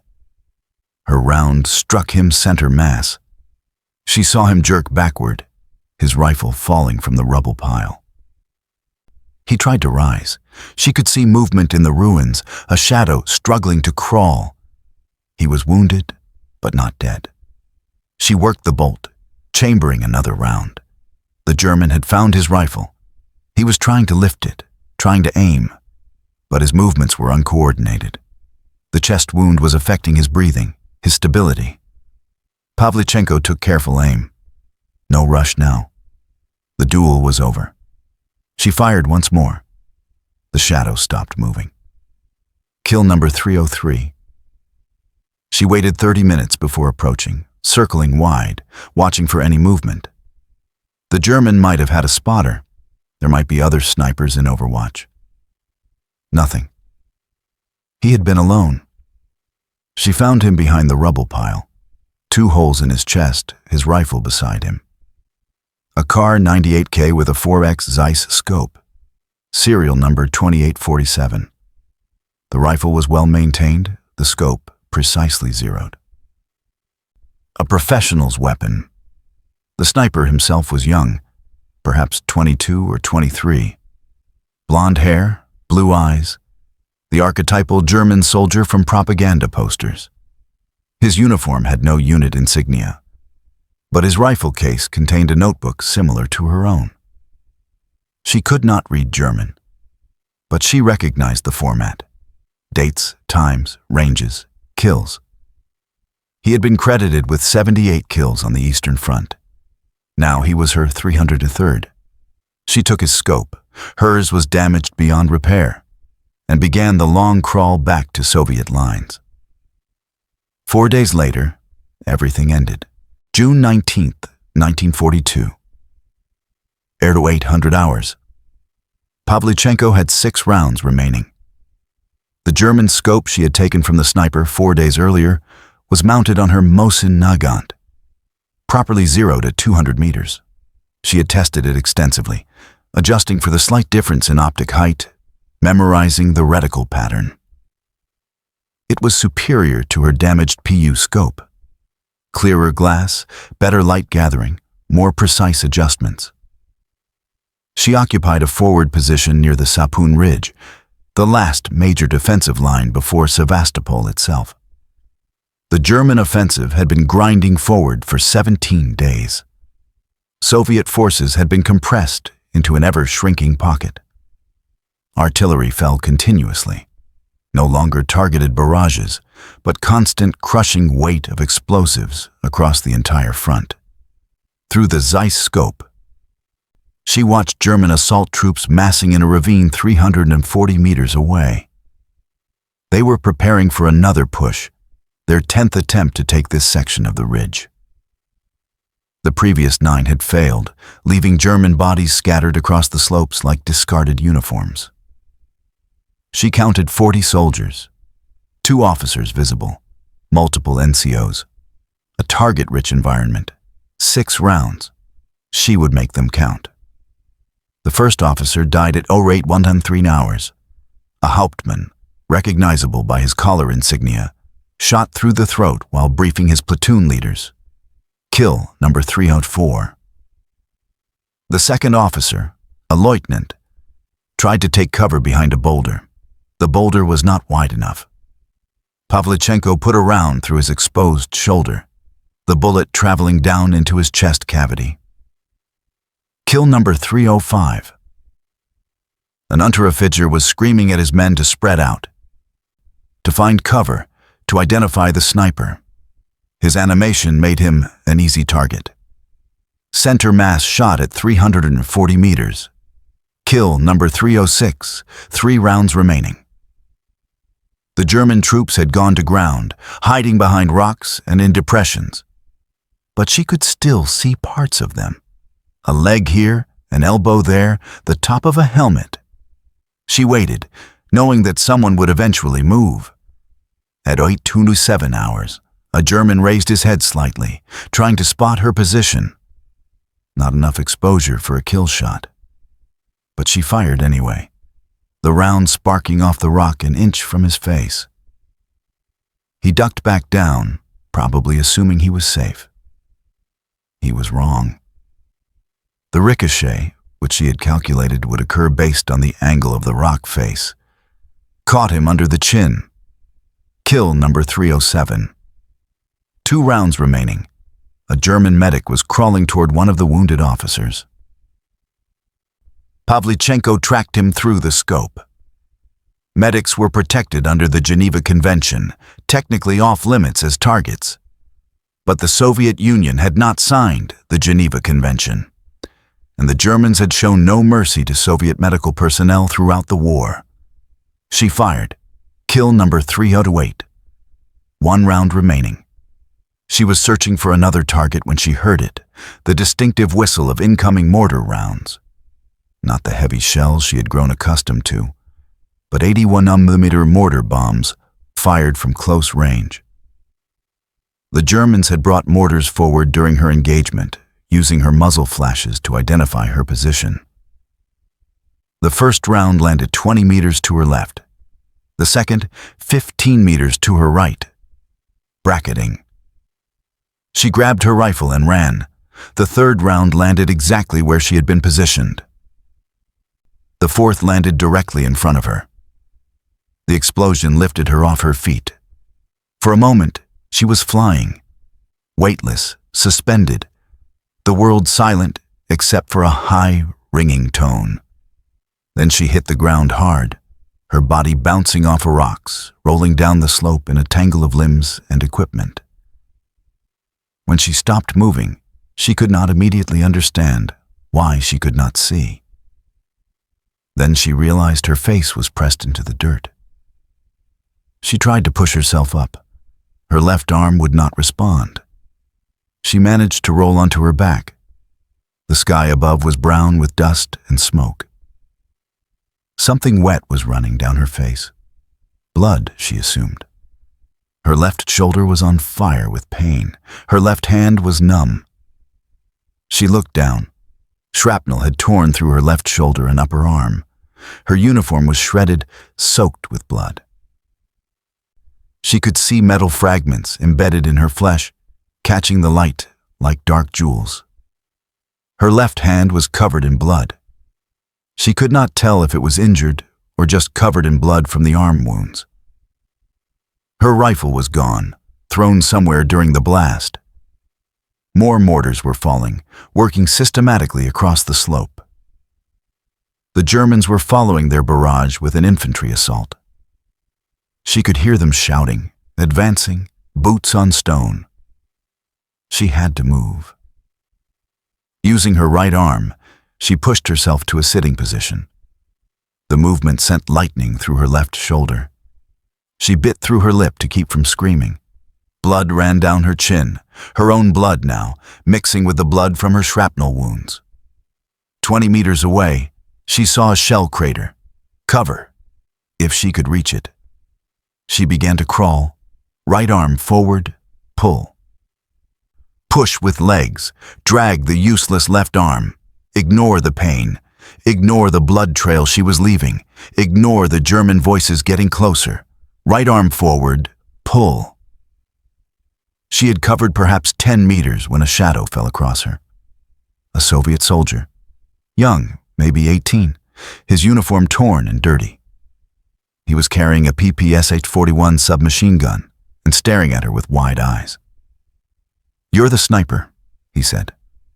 "The woman sniper, Pavlichenko." She nodded, unable to speak through the pain. "Can you walk?" She shook her head. Without hesitation, he slung his weapon and bent down. "This will hurt," he warned, then lifted her over his shoulder in a fireman's carry. It did hurt. She nearly lost consciousness from the pain, darkness creeping in from the edges of her vision. But she held on, focused on breathing, on staying awake. The soldier ran. Behind them, German infantry crested the ridge. Machine gun fire cracked overhead. Mortars continued to fall. The soldier stumbled, caught himself, kept running. They reached a communication trench.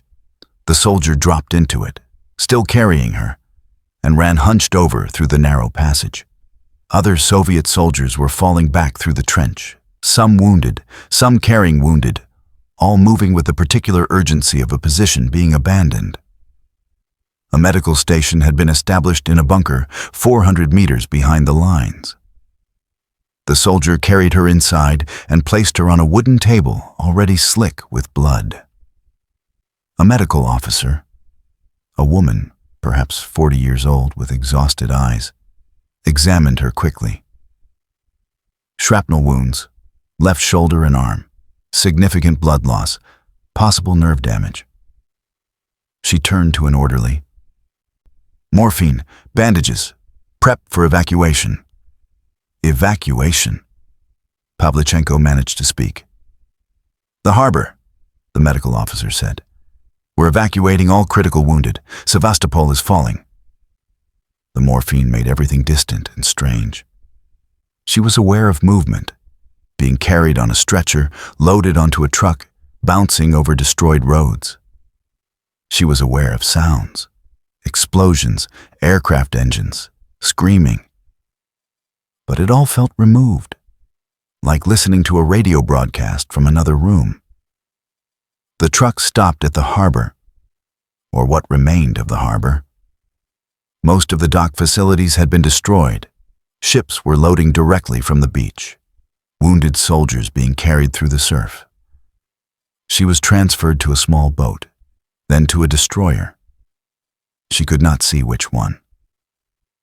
The deck was covered with wounded, laid out in rows like cordwood. The ship's medical staff was overwhelmed. Basic triage only. Stop the bleeding, prevent shock, hope for survival until they reached safety. At 2300 hours on June 19th, the destroyer departed Sevastopol. Pavlichenko lay on the deck, her left arm immobilized, bandages soaked through with blood. Someone had placed her rifle beside her. They had found it on the slope and knew it belonged to her. The Mosin Nagant, with the German scope. Her killing tool. She managed to turn her head enough to see Sevastopol falling behind. The city was burning. Enormous fires sent smoke columns thousands of feet into the air. Explosions flashed continuously.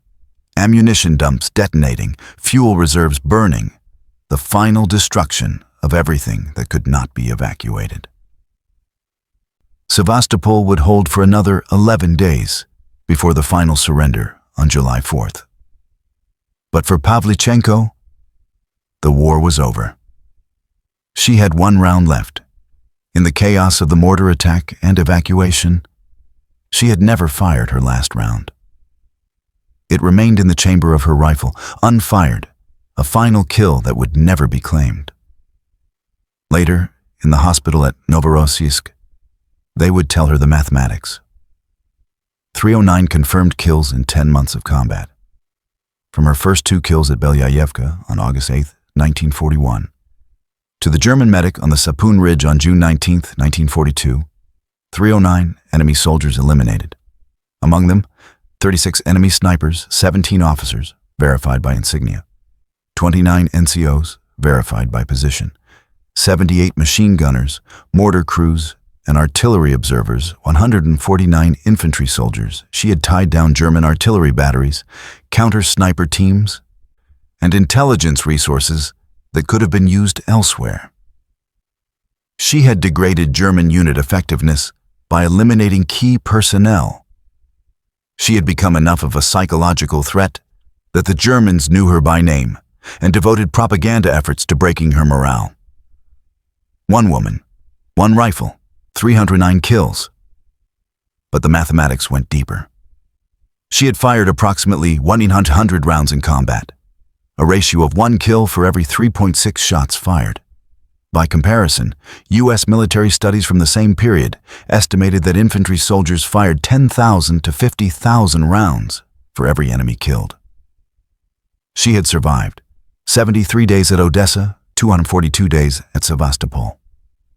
14 verified counter-sniper duels, 8 targeted artillery barrages, countless near misses. She had served 315 days in continuous combat without leave, without rotation, without relief. And she had done it all before her 26th birthday. The medical evaluation was comprehensive and grim.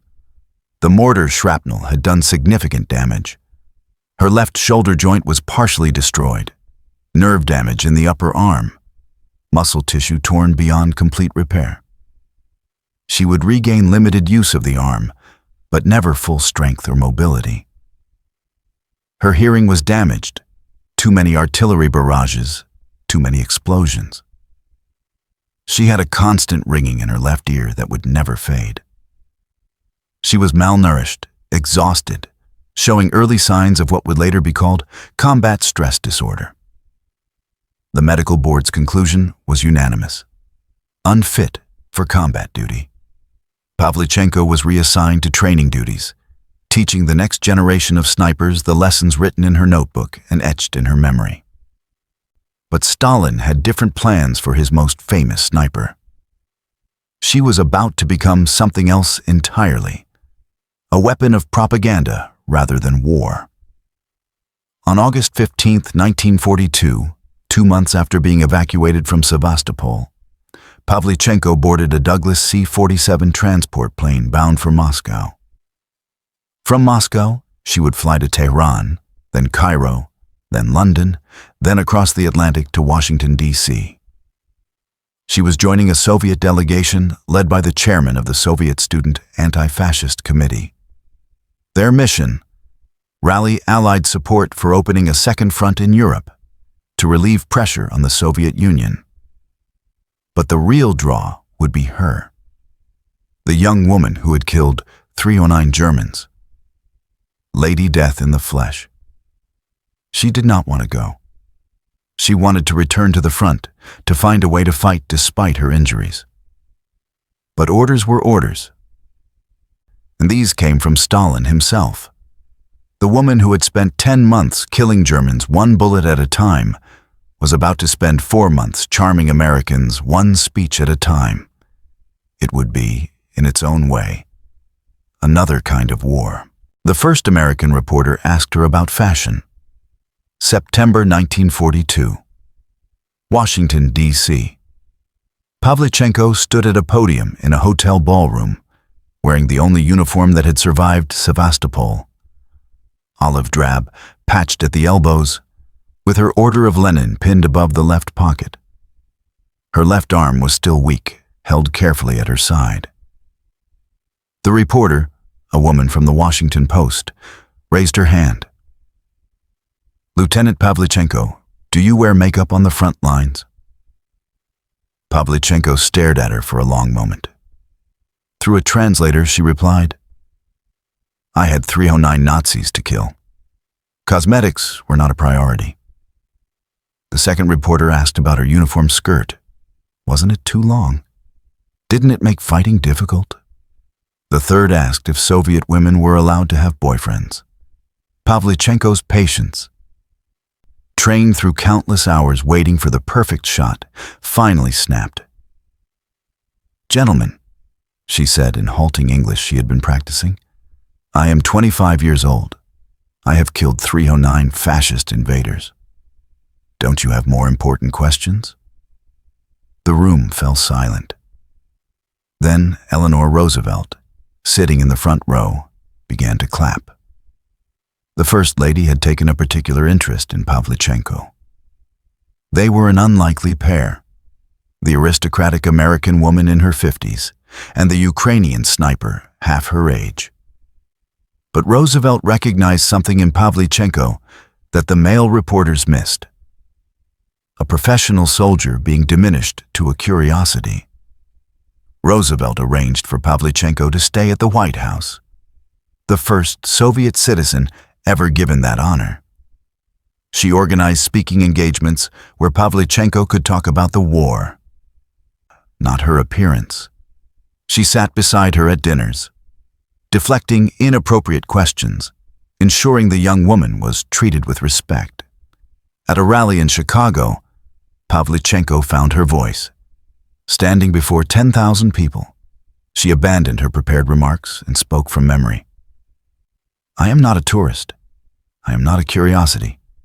I am a soldier. In Odessa and Sevastopol, I saw my comrades die. I saw children killed by German bombs. I saw what the fascists do to captured cities." She paused, scanning the crowd. "You call me Lady Death. The Germans called me worse. But I am proud of my 309 kills. Each dead fascist meant Soviet lives saved. Each shot I fired was for the mothers who would see their children again." The crowd was silent. "Now I ask you, how long will you wait to open a second front? How many more Soviets must die while you deliberate?" "The Germans I killed had weapons marked 'Made in Detroit.' Trucks built by Ford.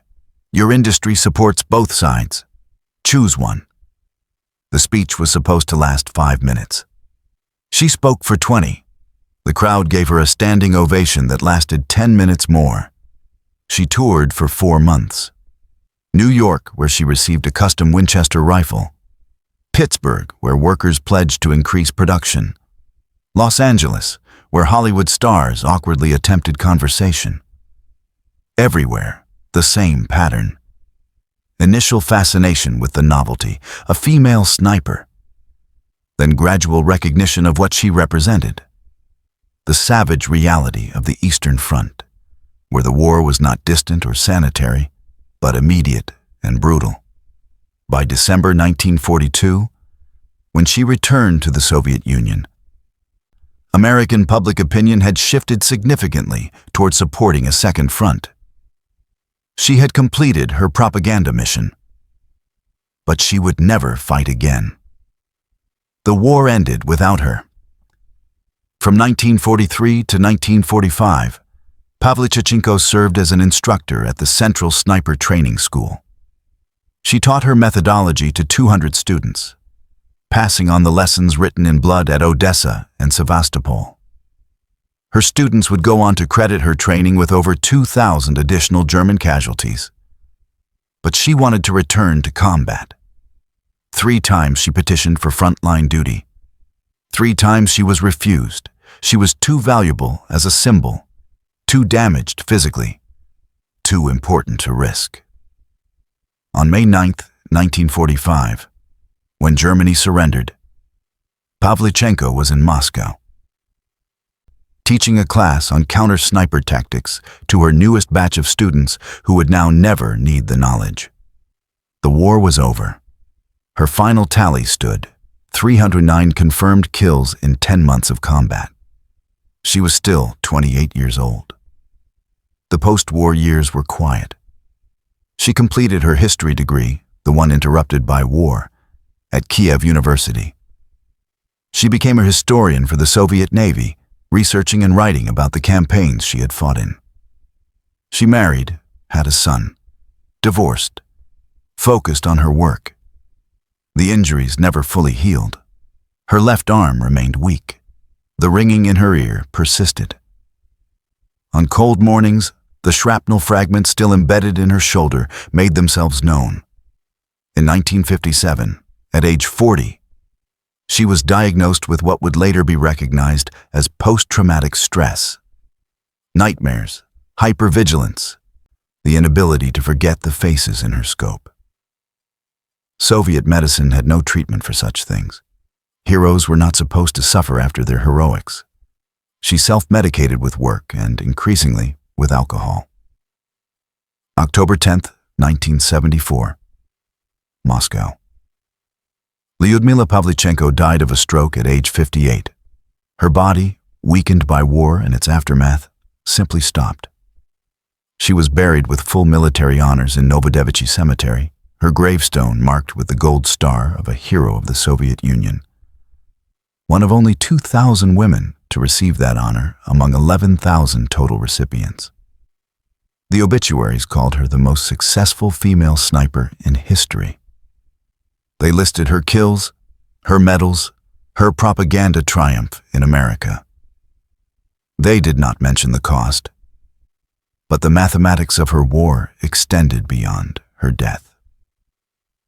Military historians would study her techniques, incorporating them into sniper doctrine worldwide. Her emphasis on target prioritization, officers over infantry, specialists over regulars, became standard teaching. Her survival methods against counter-snipers, the patience, the observation, the reverse psychology of predicting enemy positioning, appeared in training manuals from Fort Benning to Sandhurst. The rifle she carried, the Mosin Nagant with the captured German scope, is displayed in the Central Armed Forces Museum in Moscow. Visitors can see the worn stock, the carefully maintained action, the scope she took from her 303rd kill. Her notebook, with its meticulous records of 309 deaths, was classified for decades before being released to historians. It revealed not just kills, but intelligence. German unit compositions, equipment details, tactical preferences, all observed through a 4-power scope and recorded in careful handwriting. Modern military studies cite her ratio, 1 kill per 3.6 shots, as approaching the theoretical maximum for a bolt-action rifle in sustained combat. Computer simulations suggest that her combination of accuracy, target selection, and survival instincts was statistically improbable. She should have died 100 times. The mathematics said so. But for 10 months in 1941 and 1942, one 25-year-old history student defied those mathematics. 1 woman, 1 rifle, 309 fascists who would never go home. Lady Death had earned her name. If this story earned your time, hit the like button. It costs nothing and tells YouTube this video matters. Subscribe if you want more stories like this, accounts of real people facing impossible situations with nothing but skill and nerve. Drop a comment. Where are you watching from? Did anyone in your family serve in the Second World War? This community spans the globe, from California to Tasmania, from veterans to history students. Let us know you're here. Thank you for watching. These stories deserve to be remembered. You're helping make that happen.